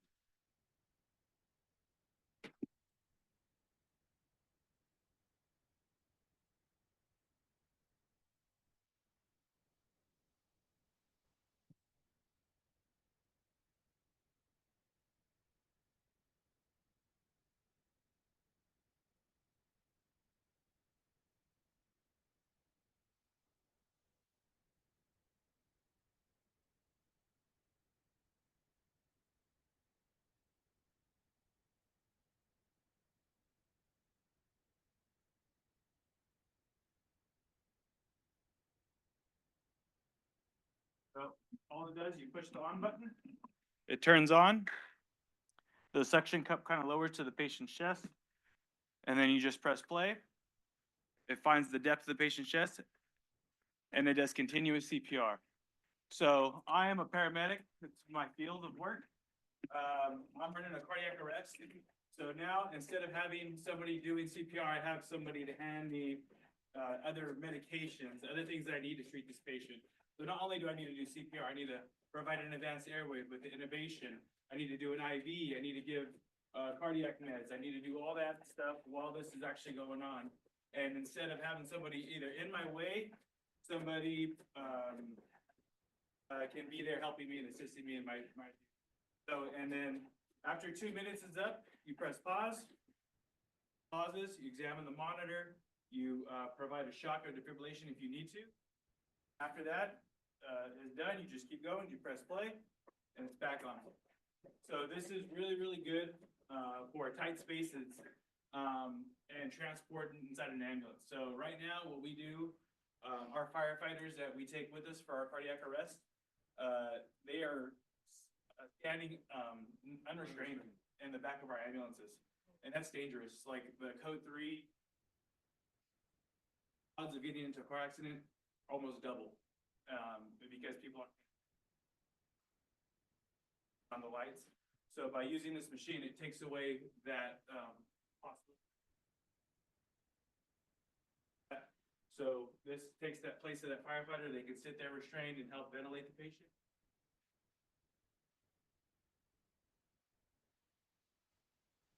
Let's throw the PowerPoint up. Yeah, get her. That's pretty good, because you get So how tired are tired, you? tired doing that. You ever done it? Oh, I've Show done that, it. Yeah. good CPR is only can be done for 2 minutes. After Mhm. 2 minutes, we switch out. This thing Mhm. doesn't get tired. This thing will go for hours and hours on end. Yeah, And we currently, Selma doesn't have this we don't machine have at all. any of them. Kingsburg has them. Why Fresno Fire not? has them. Why don't we? Excuse me? Say that again? Why don't we have one? Why don't, because, right now, our need is. I'll take that one. Go ahead. So right now, our EMS division is still growing. So the area that we operate under is considered what we call the G zone. It's our little slice of the pie or our ground that we're responsible for covering. I printed out some data to bring with me. I didn't put it on the slide, so I apologize. But in the calendar year 2024, there was 402 requests for service to other agencies or other units specific. So 402 times we reached out to another ambulance to provide care in our G zone. Which is almost mirrors the healthcare district. That's a lot of equipment being requested. Now, some of those are the same call. So there are moments where a unit is requested and then our unit comes up and responds to that call. So, but there's a delay of care. And the purpose behind this is our firefighters are staffed with 2 fire engines. So 2 people on a fire engine. There are moments where we're waiting for an ambulance to come from Sanger or Reedley or Kingsburg or American Ambulance from Fresno. And so there are significant downtimes when that's occurring. And meanwhile, we're doing compressions and we're alternating between two people potentially, which has a tremendous effect on the outcome of the patient. We're doing the early compressions, we're getting there, right? But the quality of compressions over a prolonged period of time plays an important role. There's some data that Daniel has to exemplify that, but Because I had a nurse that I worked with, and they were up in the mountains. yeah. Her husband had a heart attack. She was the only one that could do the compressions. Mountain communities, this is an absolute must. For us, it's because our ambulances are so busy. We're, as for both of us being responsible for the EMS division, there's a few obstacles or challenges that we're trying to face to grow that division to reduce the 402. There's a variety of things that we have to do in order to do that. But in the meantime, that's still what we're left with. I think if they had this, I think her husband would have made it, because he didn't. Because it was just her. Patient outcomes are very different. It's been proven when we're using something like this as compared to when we're not, unfortunately. Do you want to give your PowerPoint?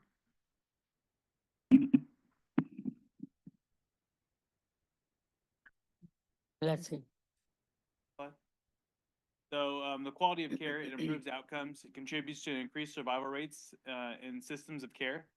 As safe and effective high-quality CPR, in large random trial, 99% had good neurological outcomes. It has a greater blood flow to the brain and heart, and more consistent quality, depth, and rate, and feeder interruptions. So the lack of twitching and that downtime, all that pressure that you built up in the body during CPR drops.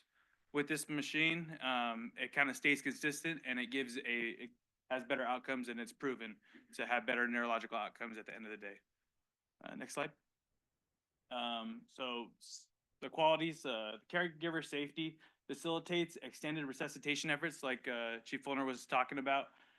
Chest compression quality is not limited by fatigue, facilitates a safe transport in the back of an ambulance. Rescuers can avoid awkward and potentially dangerous situations when performing CPR during patient transport. Injury prevention, it reduces work-related injuries, can reduce body strain during extended resuscitations, and provides high-quality CPR in awkward physical positions. So in tight spaces, this Lucas device can be used instead of having, some of our guys are pretty big firefighters. They don't fit in small spaces, but this machine does. So it can provide high-quality CPR in those tight spaces. Next slide, please. 30 to 40% of patients who achieve ROSC is return of spontaneous circulation. So that is like if we're working a cardiac arrest in the field and all the interventions are working, we get pulses back on the patient. And that's what ROSC stands for. So 30 to 40% of those patients that achieve ROSC will rearrest prior to hospital arrival. So that happens in the field. I load them in the ambulance. By the time I get them back in the ambulance, their pulses are gone again. So what do? I get to turn on the Lucas device and it keeps going. More than 60% increased blood flow to the brain versus manual CPR. 60% of CPR causes back pain in more than 60% of ambulance officers, which would be reduced by the use of a Lucas device. And more than 99% of survivors at 6 months follow-up had good neurological outcomes in large randomized linked trial. So after discussing at our meeting in Fresno with Fresno Fire and CRMC, they had really good neurological outcomes for patients that had return of spontaneous circulation and ended up walking out of the hospital that experienced cardiac arrest because of the high quality CPR they provided during their arrest. Next slide. And that's going to be it. So our intentions with how we would implement these devices to ensure that they're within the city Selma and within our area was they would be assigned to, we are currently running 3 ambulances. Our goal is to get to 4 in 2025. We're going to stay with 3 fire engines. And so our concern is our citizens of Selma when our ambulances are gone and super busy. So our plan would be to implement these and put them on our fire engines, which stay within city limits for the most part, with the exception of some county calls. Our units are in town, our fire engines were in town. So, and they're the ones that are going to be experiencing the prolonged wait for outside resources, right? So while we're waiting for those long transport times or waiting for those units to get here, if they're coming from another agency specifically, we're going to be able to provide high quality compressions through the entirety of that incident or event. Question. Yeah. On, for cardiac arrest, you were saying 2 paramedic and firefighter would be, So our fire engines are staffed with two firefighters, for lack of, I don't want to get into the ranks, but 2 firefighters, some of which are paramedics, some of which are not. And then our ambulances are also employed with 2 personnel as well, a paramedic and an EMT. At that point, if our ambulance is gone, we're waiting for somebody. So that leaves just 2 people on scene. Somebody's doing compressions and somebody else is doing another task as they see, as required. So if it's a paramedic, there's a variety of interventions that they can use. If it's an EMT, that's a little more limited as far as what's going on, but the use of this device frees up a person who would normally be doing compressions. So I'm an EMT and Daniel's a medic. Somebody's already doing compressions.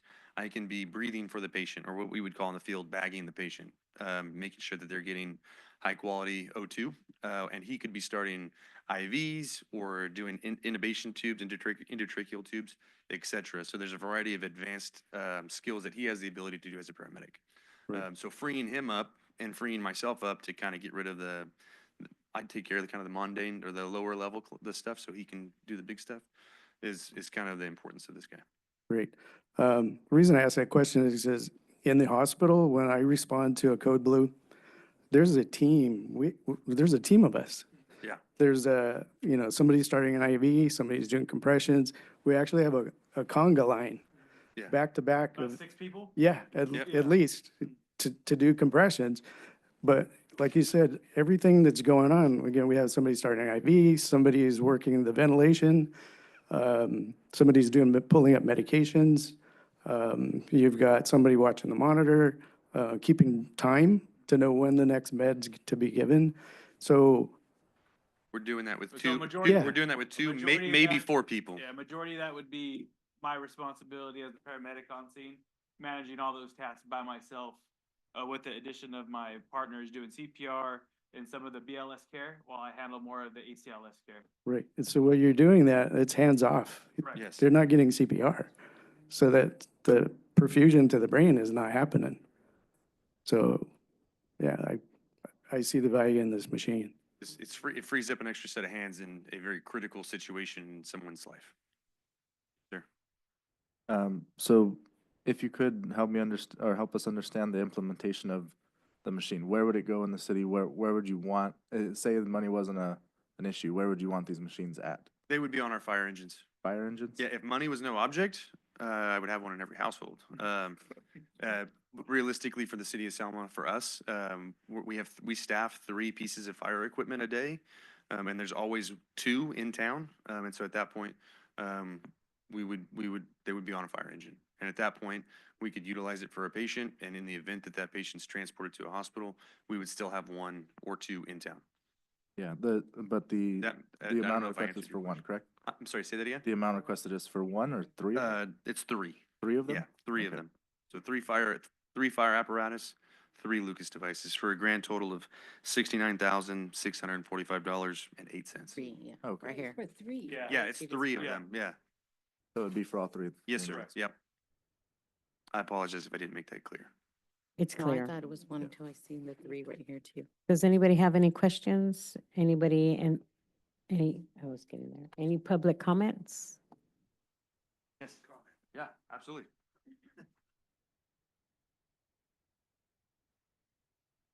Trust me, I like technology. This machine, would it work on a small child? Let me ask you that question. Yes, it would, yeah. Calibrated already to do that? Correct, so if I turn it off and turn it on, the suction cup already finds the depth of the, Okay, and then from there, It- it so knows, yeah. It has a long piston Yeah. that comes down, so if the person is more narrow, No, I got then the into- piston just comes down further. And if the person is bigger, it goes it does down. not go. Yeah. Oh, okay, so Yes. it's basically calibrating Correct. the individual Yes, itself. Yes. Yep, Oh, individual okay. specific. Oh, okay, size. Oh, okay. Sorry. That's it. Oh. Okay. Thought you were gonna make it hard on me. Any more questions from any comments from the public? Online, nobody? Okay, the board, do you have, No, I One think. Matthew? Okay. Just one more thing. Yeah.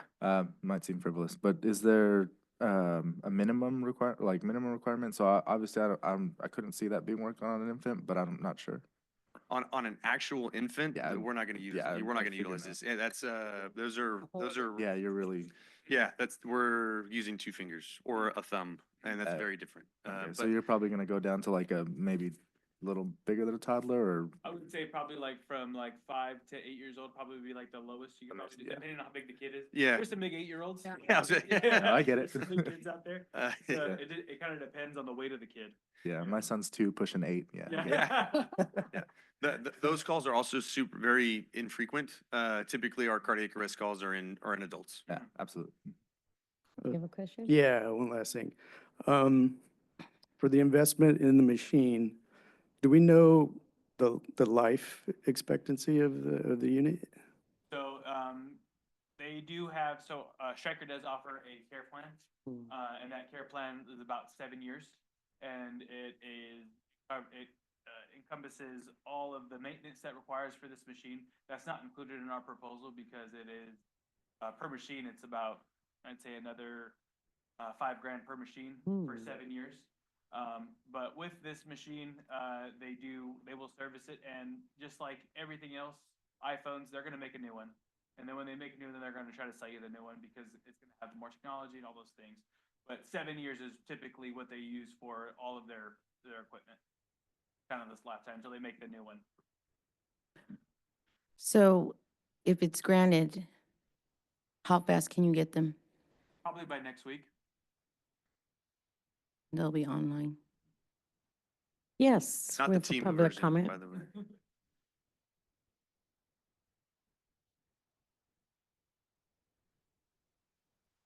We'll take care of that. Our intent is to ensure the maintenance. Okay. Okay, do we have a motion? Um, Oh, I'm sorry, we have another public comment. Oh. A quick question. If they're approved, when will they be purchased? Tomorrow? So that quote is live. So as soon as we give the guy the green light, they'll be ordered. It will be going to no. It will be going to where the invoice is Yeah. to Stryker. Striker. Okay. Yeah. And then my second question is, how do they work with battery, or how does it work? They're So- rechargeable or? Yes, they're rechargeable. Lithium-ion batteries, there's a power cable in there, there's a battery that pops out here that you can change. Mhm. And then they're also, charge it just into like a regular 110 outlet. So all of our fire engines are equipped with, Mhm. 110 outlets inside them, so they can just keep them charged, or they can charge them every shift. So, Oh, and then there's okay. an extra battery with it as well. Okay. Sounds great. Thank you. Thank you. Okay, anybody else? Okay, yes. Okay.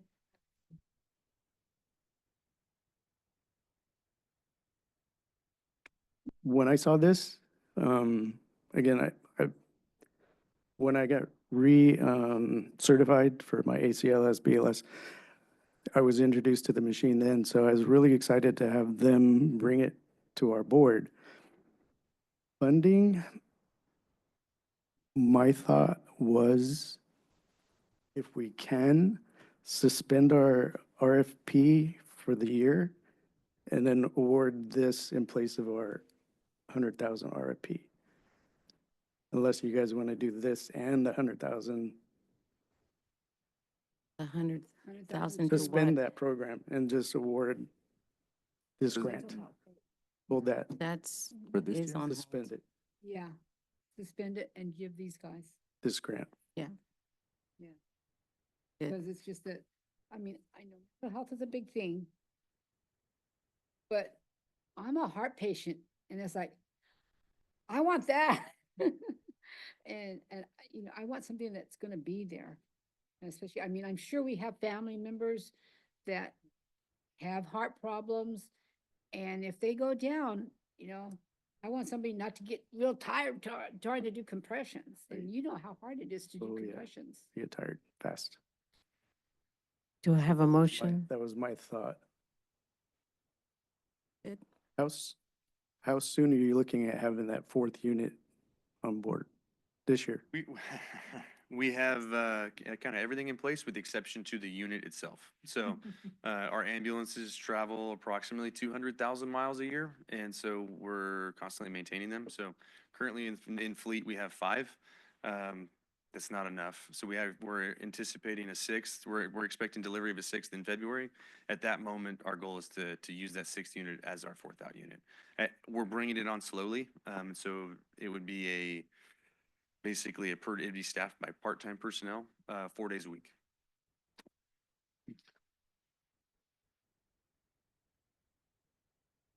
Okay, sounds good. Do I have a motion? Lorraine? The motion A to second. give them Oh. the 69,445.08 and the 481797 for the CPR class. That one's That already was done. approved. That one's approved already. Or was it already? Yeah, Mhm. I'm sorry. Okay. It's okay. Do I have a second? Second, I'll second. Before we move on.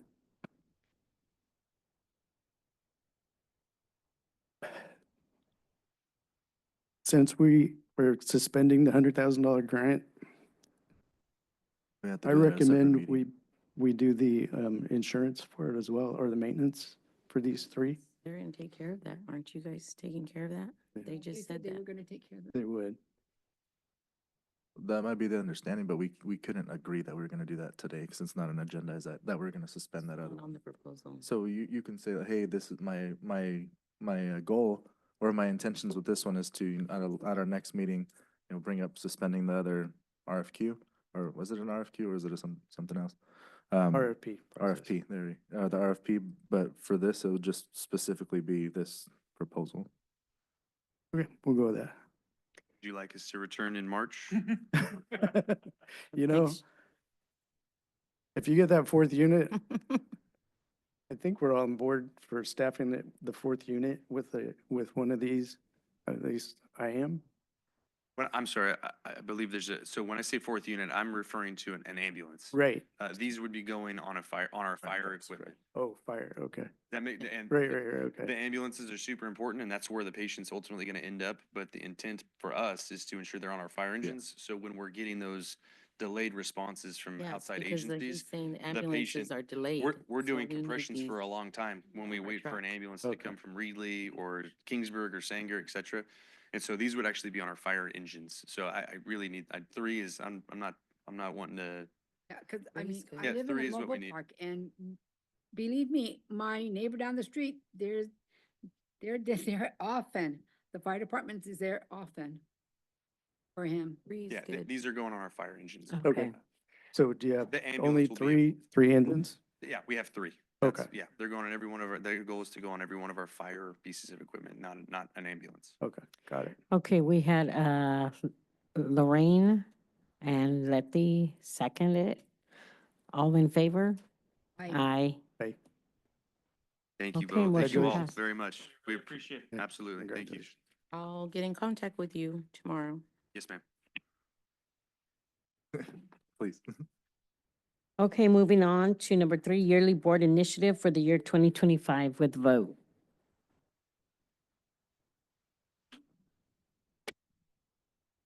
Move for a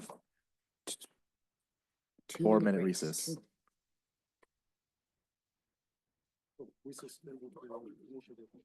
Oh, we suspended the initiative? Chair, I thought it has to be with the vote. Madam Chair. Yeah, move for a 4-minute recess.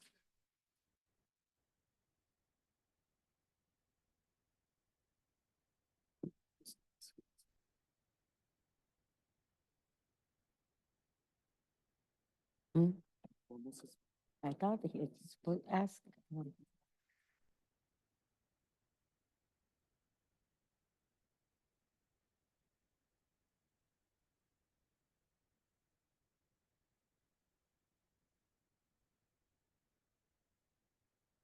What? Yes, Lucas. Initiative for the year 2020 with vote, sorry. So we're going to go ahead and vote on suspending our board initiative for 2025. Do I have a motion? Yeah, I'll make a motion to suspend. Okay, Anthony made a motion. Lorraine seconded. All in favor? Oh, any public comments? Yeah. Oh. Do you have any other questions? You might step up to the podium?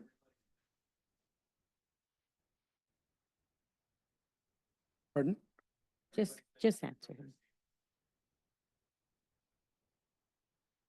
All right. The board-led initiative is, in the past, we had proposals come in from the public, which now those are termed microgrants.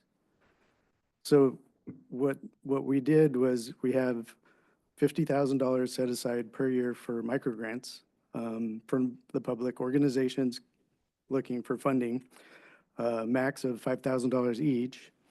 But annually, the board-led initiative is initiatives that the board decides on, okay, what are we going to focus on for this year? And this year, for 2025, we went ahead and suspended that.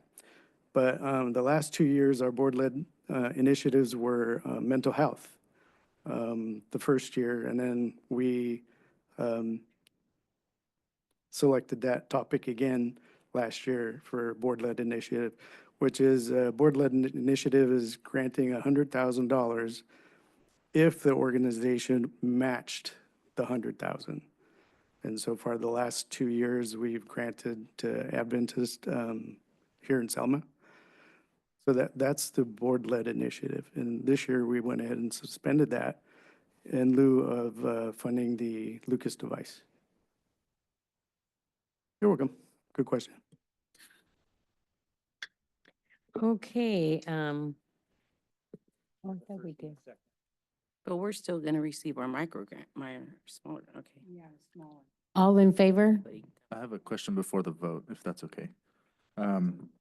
Just so that I understand what we're voting on, the yearly board initiative, was this one specifically was only meant for the mental health, or was it at our discretion? This topic here, the yearly board initiative, Hmm. it's a topic or initiative that we select at the beginning of every year, which Yeah. would be this month. We would decide amongst ourselves, what do we want as a board to Majority of the money to go Right. to. to go ahead and send out a request for Majority, but- proposals based on, whether What the it's, initiative was? yeah, whatever we picked as initiative. Last year was, first year we did it was mental health. Last year was mental health with a focus on substance abuse. And then this year we went ahead and suspended, but it's 100,000 as long as the organization matches 100,000. Okay, and this one's specific to an organization, though? Yeah. Okay, Nonprofit. okay. All in favor? Aye. Aye. Motion passed. Next, legal RFQ update and completion.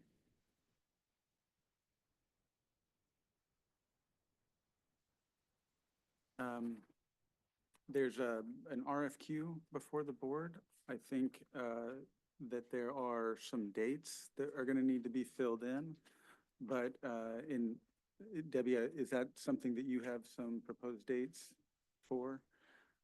So essentially, this is a request for qualifications for legal services. My colleague Ken Price has been providing services to the board, but due to scheduling conflicts, it's just become no longer feasible for him to be here. I've been filling in for him. So if the board approves this for issuance, I would imagine the board can either specify these dates when they want it issued and deadline for questions, the due date, et cetera, or they could delegate that to the administrative schedule, and it will.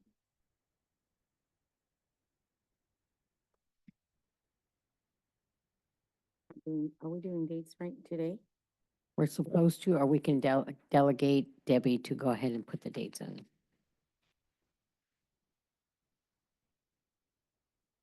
As a matter of interest, I do have somebody in mind that we're working with, the attorney for the Kingsburg Board.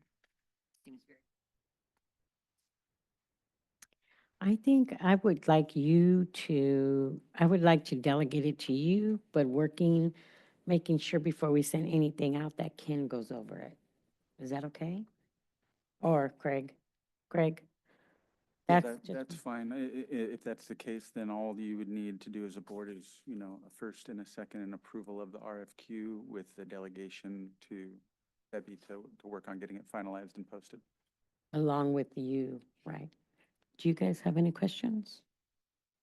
I guess I would ask of legal counsel, how long is a general amount of time that these usually take for boards of our size?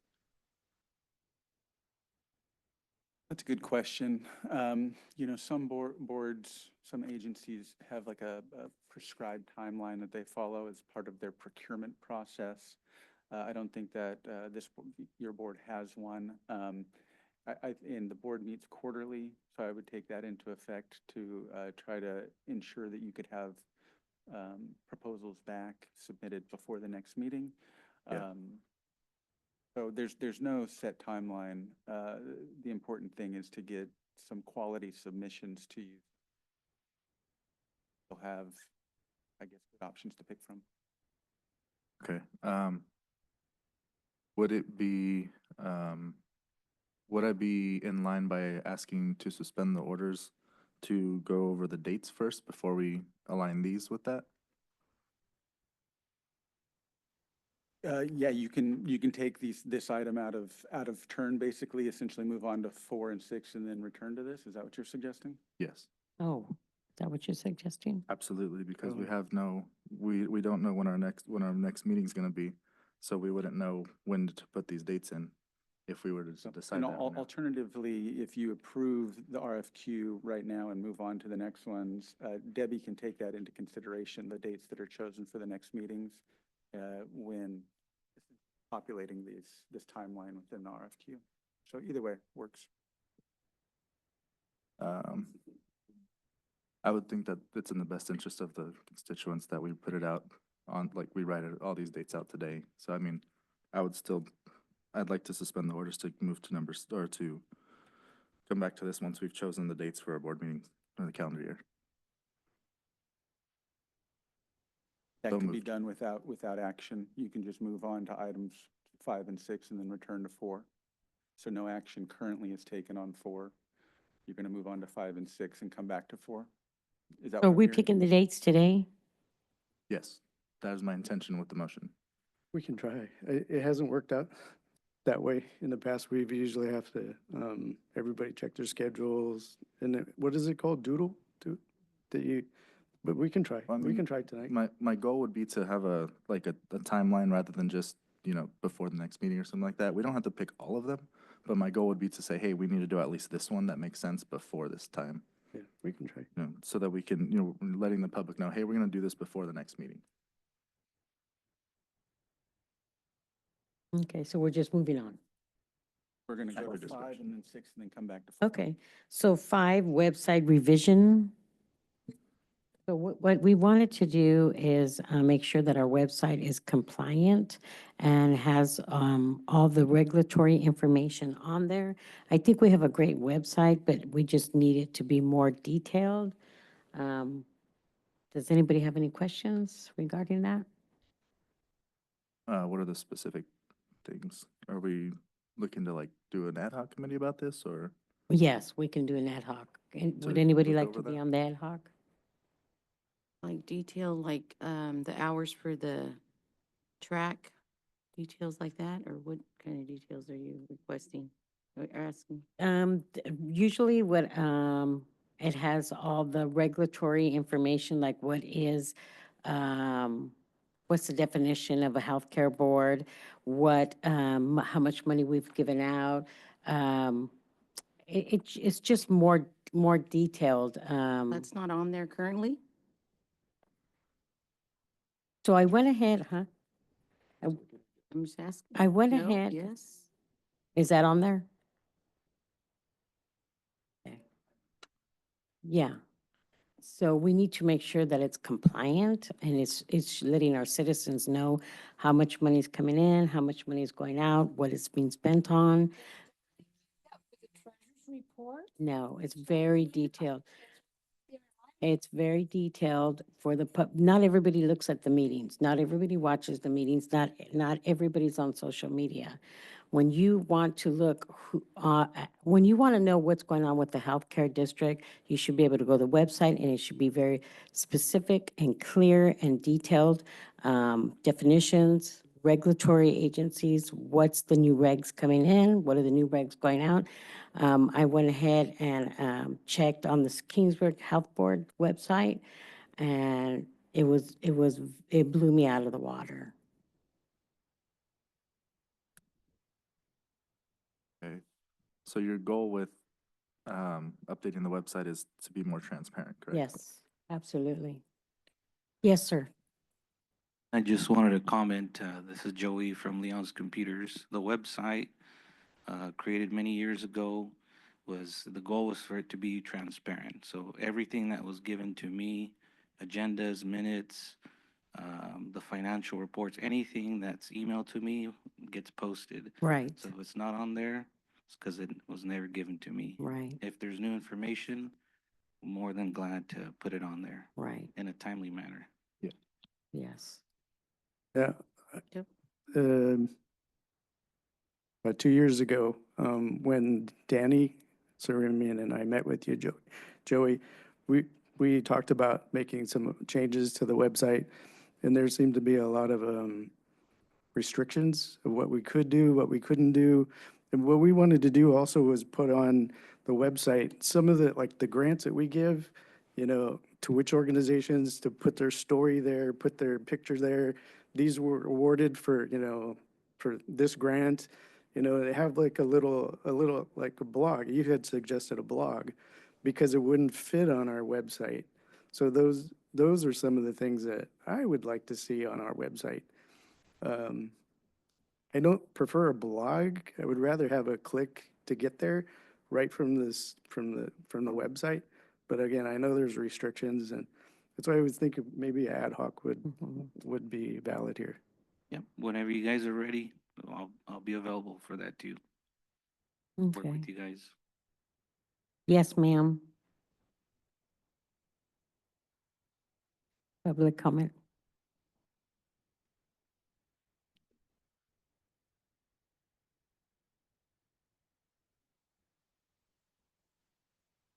Being the former chair of the Selma Healthcare District, and of course, back at the time when I was on there, we made everything transparent.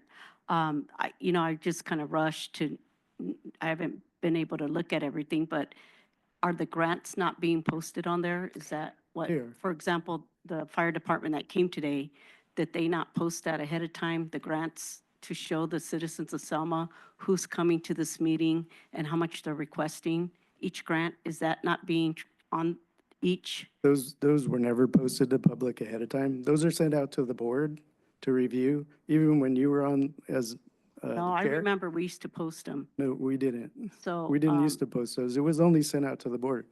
I worked with you for 2 years, Matthew. Huh. you- I have the to only- just go back and we double didn't check. post The those only for public. difference that I would see is that the amount requested from each grant would have what it was on the agenda. I don't know if that's, necessary legally or anything, but that was the transparency that we tried to give on the agendas before. They had the amounts of the proposals on the agenda. I don't know if the whole packets were We didn't. uploaded. I don't It's think just so. the amounts for each The one. amounts were They for- each, because if you go to Selma Enterprise, it actually comes up on some of those amounts from back in the day. So, and then another thing, for example, and I'm sure people just get confused because I'm on this cemetery district and I still get calls to this day from people requesting what are the hours. And, you were actually one of the board members for the school, so you would have, hopefully had something going on with the healthcare district and the school district of that $100,000 that the Selma Healthcare District generously gave to the Selma Unified School District to have that track field. And I think right now with a lot of the dogs that are loose in Selma, people are very concerned wanting to walk different areas. I know we got them at the cemetery district. I mean, excuse me, it's a cemetery, they walk there, but they're constantly requesting, can there be something that the website can post the hours, you know, and I understand it's in a it's a gated community, the hours and the dates, and people just have a place to go, and it's posted between the website of the Selma Healthcare District and the website of the Selma Unified School District, so they can combine the transparency of the information. Some stuff like that is a great thing. Hopefully the ad hoc committee can think of things like that as well on, and that's going to be transparency of, you know, the past of where some of these $100,000 grants did go to. So. So you're talking about the track, posting the hours on the track? Days and times when they are allowed to go to the track, just so. they're Yeah, no- that's true. It's just so they can have. I know, I'm just trying to listen to her. I'm It's sorry, just- It's just continue. something that'll be transparent and where that money went at that time. And I think it'd just be a good thing so people know where to go and they can work around that schedule of what they're allowing the citizens to go. And just like the swimming pool, you know, they closed it down during the summer, and when they want to do they were fixing the pool, they should do it during the fall. We have a lot of drownings, and Swim America, so Selma Healthcare is always generous giving those kind of grants, and we don't want our kids to be drowning in the lakes and these other, so just if they had pool hours for the Selma High School during the summer, and with the healthcare district too, that'll be another thing. And also our seniors go there too. So hopefully all that will be something on the website for the ad hoc committee to consider, and it'd be a good thing. Thank you. Rose, before you go, do you know can you email me those days and times when it's open to the public to walk? I wish I knew. Oh, So Well, that's what that's we're the trying to thing. find I mean, out. that's what I'm saying. You That's had a fine. school board district person on the board those whole years, and you would have thought that, you know, and she's on this board, you would have thought something would have been going on to really get something going for the website, or at least put it on Facebook, put it somewhere, just so people would have it. I mean, when did they give that $100,000? Like 7, 8 years ago? Yeah. So it's just something, you know, that they promised the citizens of Selma, along with the swimming pool. They would allow the citizens to use it, you know, for people that can't, or I would really wish our kids wouldn't go swimming in lakes and stuff like that. There's a lot of drownings and parents and just track field, like you said, that's a perfect place for kids who feel they could go with their parents or their friends and walk around the track and feel safe. You know, it's Yeah. just something to do for people that are wanting to get and fit. right. And that, So, if I recall, that was before my time, but I think that grant was with the requirement that it be open for To the public. public, yes. Right? That was absolutely, the- yes. Yeah. So that's why I'm bringing it back, since, you know, we have a good board now that can look into that, and it'd just be a good thing for the citizens, you know, and I'm gonna go walk as well. I like to go walk in a safe place as well, when I don't have the opportunity to go walk anywhere else. So it's just something to do. Thank you. Thank you. One more comment regarding.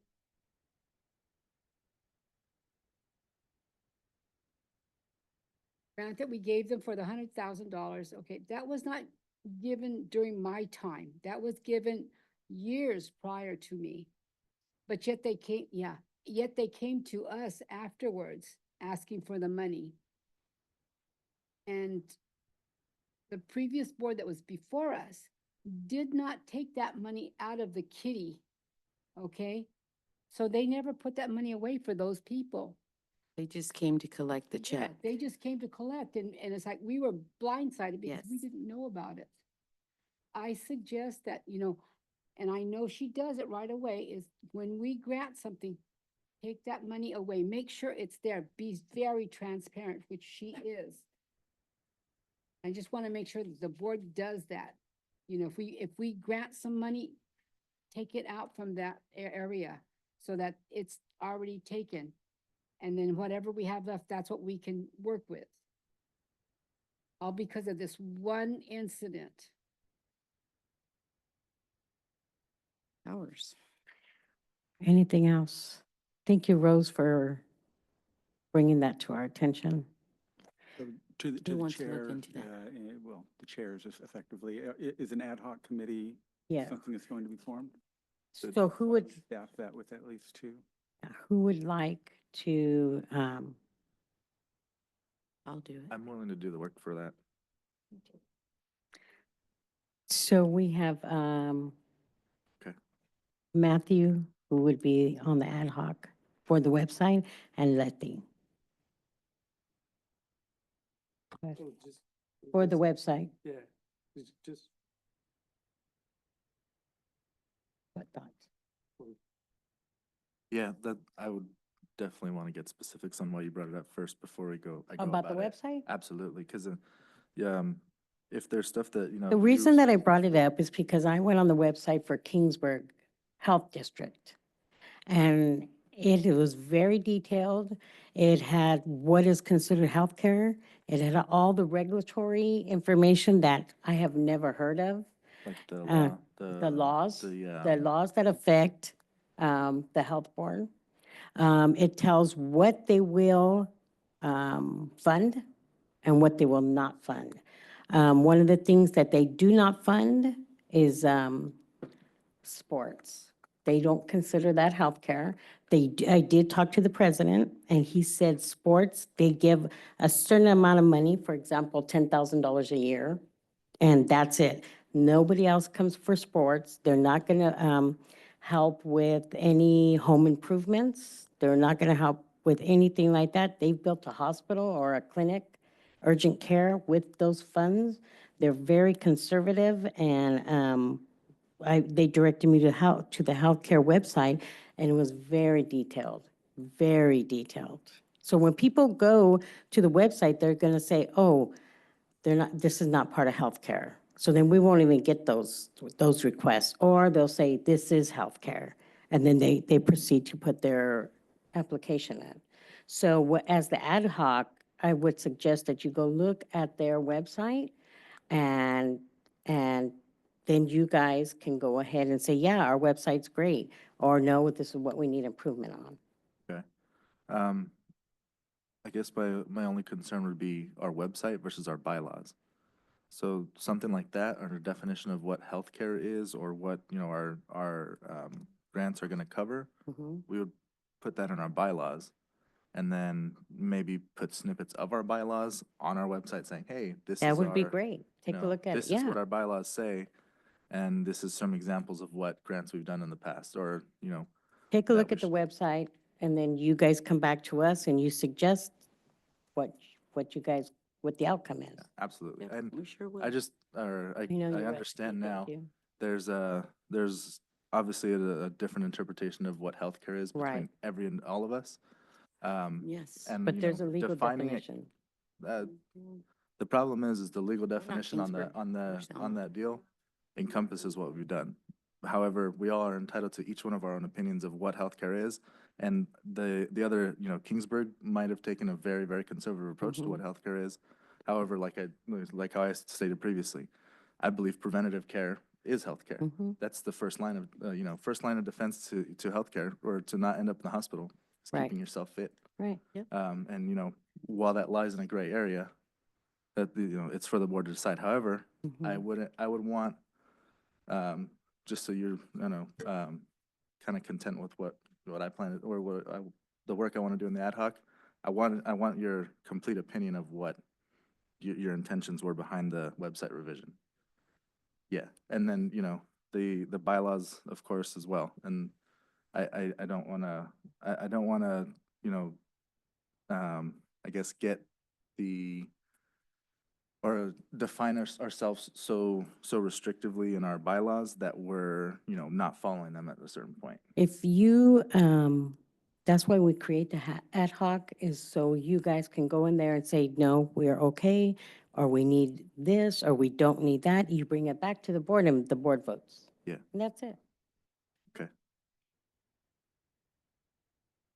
Right. So we have an ad hoc committee created for the website, which would be Letty and Matthew. Okay. Let's move on to, choose dates for board meetings for calendar 2025.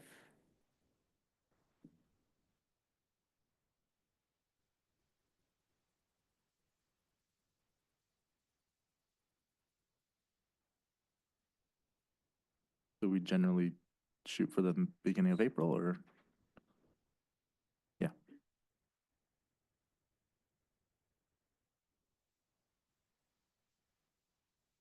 Do you have any suggestions for April? I'm going to be gone for about 5 weeks before that, so I will be back in town around the 22nd. Of April?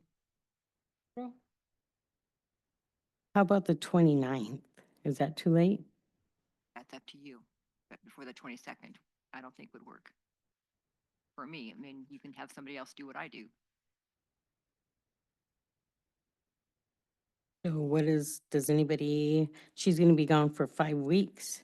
Prior to the 22nd, right? Yeah, So she'll be what- back on the 22nd, which she's probably not gonna be able to, I'll attend be the back meeting. on the 15th, Okay, but yeah. so do you guys want the 22nd or 29th? 22nd? That's the weekend after Easter weekend, just be in mind, yeah. Okay, we'll do 4/22. When's our next one, in July?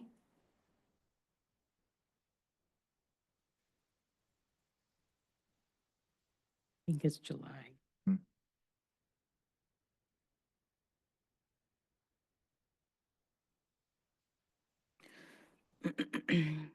We're not looking to do any budget before June, correct? Might want to consider that before. You too.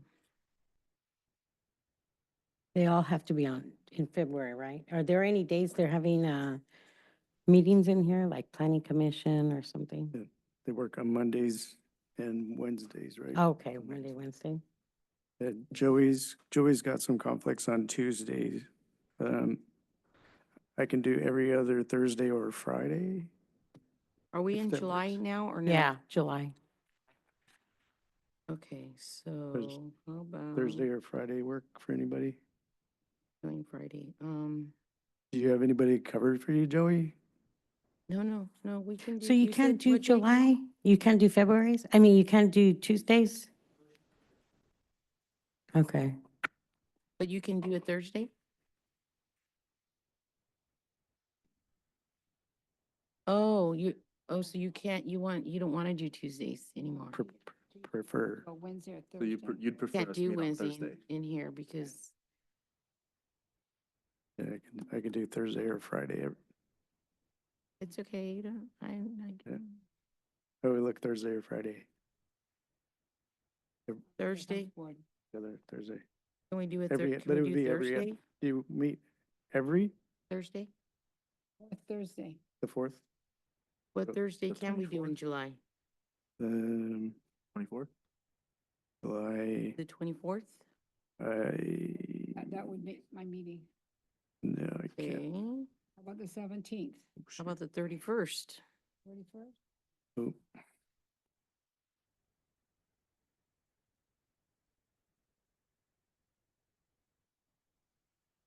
How about July 31st? It's a Thursday? So then for April, you'd rather us be on, instead of the 22nd, the 24th? Correct? Because that, we just selected the 22nd, it's a Tuesday. But it would convenience you if we selected the 24th.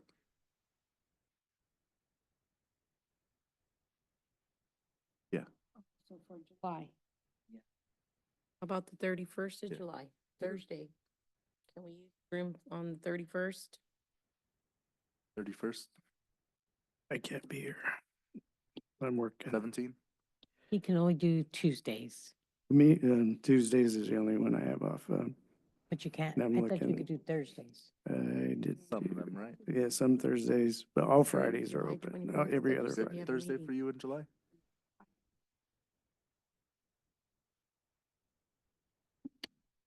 What exact day? No. 10th or 24th, Let's do the 24th then. 10th or 24th, She has a meeting. Oh. Do you have a healthcare board meeting on the 24th? 10th. How about- United Healthcare? Sarah, do you guys have a United Healthcare? It's the- Is it's it the on your fourth- calendar? It's the fourth Thursday. Yeah. But then again, like for January, it's on the last one, last Thursday.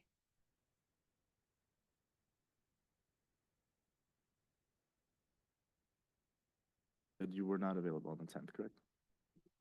Oh, How about the 17th? About the 17th of July. You said it was either 10 or 24. I can try. That's- I can try to swap. Fine. The 17th.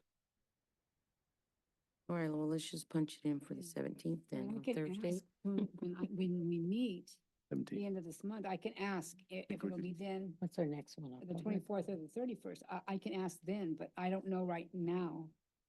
I think we can do 17th. It'll just be a 17th? little bit of Yeah. a stretch for I'll- Anthony, but I'll try to get it, I'll swap. Okay, so And I'll October, let you know too. yeah, as we get closer. October, are we going back to Tuesdays or we're staying on Thursdays? We could push for Thursdays. It needs Thursdays work Thursdays. better. The Tuesdays work better though because of your scheduling. 6 Yeah, p.m. the only day I'm off for every week. Okay, so now we're in July. Are we picking another date or can we just stop there and wait or what? We're are we going doing? to October now. And then we're choosing a Thursday or a Yes, Tuesday? Thursday. Thursdays, okay. Are there any specific Thursdays that work for you or no? Can you do None it of them? Tuesday in October? Okay, all right, yeah, let's do it Tuesday. if that So we works. can do a Tuesday in In October. October.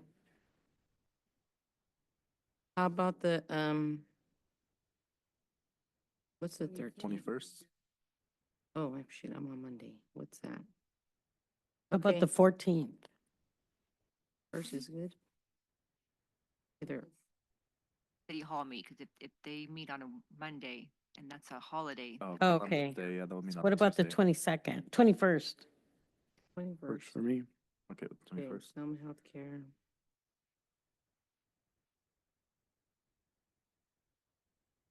Twenty-first. Yeah. So we have 4/22, 7/17, and 10/21. Those will be our dates for, confirm those tomorrow. okay? Okay.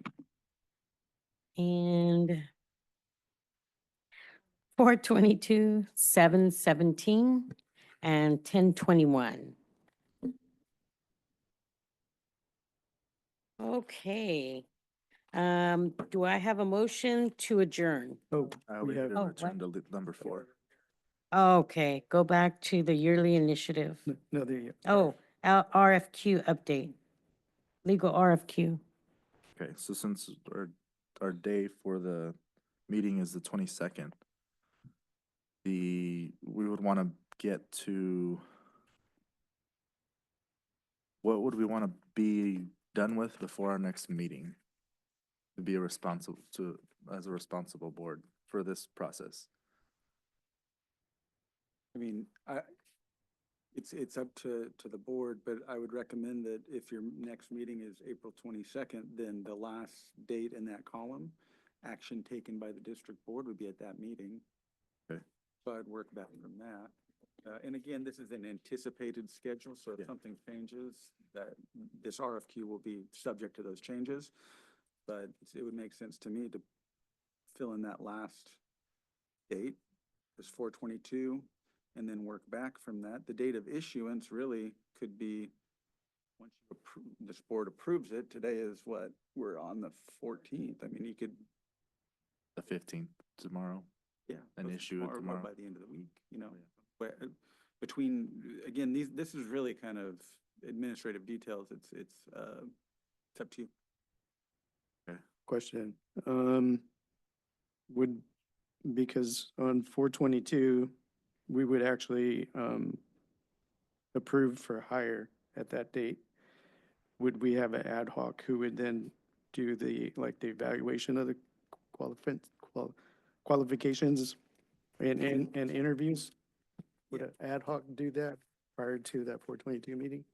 Seems like there's been, it's the night for ad hoc committees, but given the business that the board's looking to do, it would make sense to me if that's what the board would like to do, is have, 'cause it's my understanding there's not currently a staff member that could do that. Right, right. So, because again, this type of thing could be handled by a staff member, but given that the board is acting as the board, I think an ad hoc committee to evaluate this qualifications that are received and then recommend.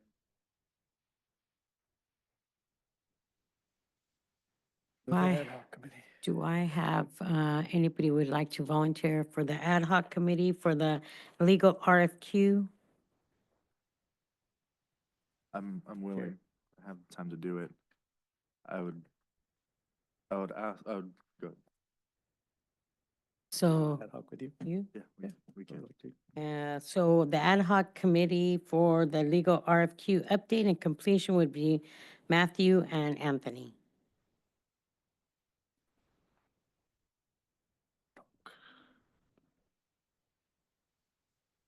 Okay, so Okay. then, I would just say that they're to accept it with a date of issuance with the end of the week, or, before the end of the week, I guess.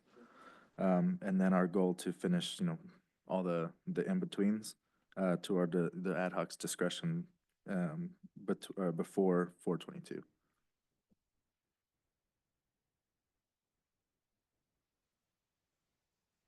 Yes, Okay, so I move for, is there any other, I guess, the rest of it, right? Or, That is the motion. I move that we, move forward with the RFQ with the date of issuance, the end of this week, being specific. The 17th, issued before the end of the week of, the 17th, and then, action taken by the district board, goal set to be 4/22/25. I make a motion to approve. I That was the second. motion, that was the second. Oh, Yeah. second. All in favor? Hey, Aye. Motion passed. Do I have? Okay. Yeah. Do I? Right. Right. Do I have a motion to adjourn? I make a motion to adjourn. Do I have a second? Matthew, second? Thank you. thank you, everybody.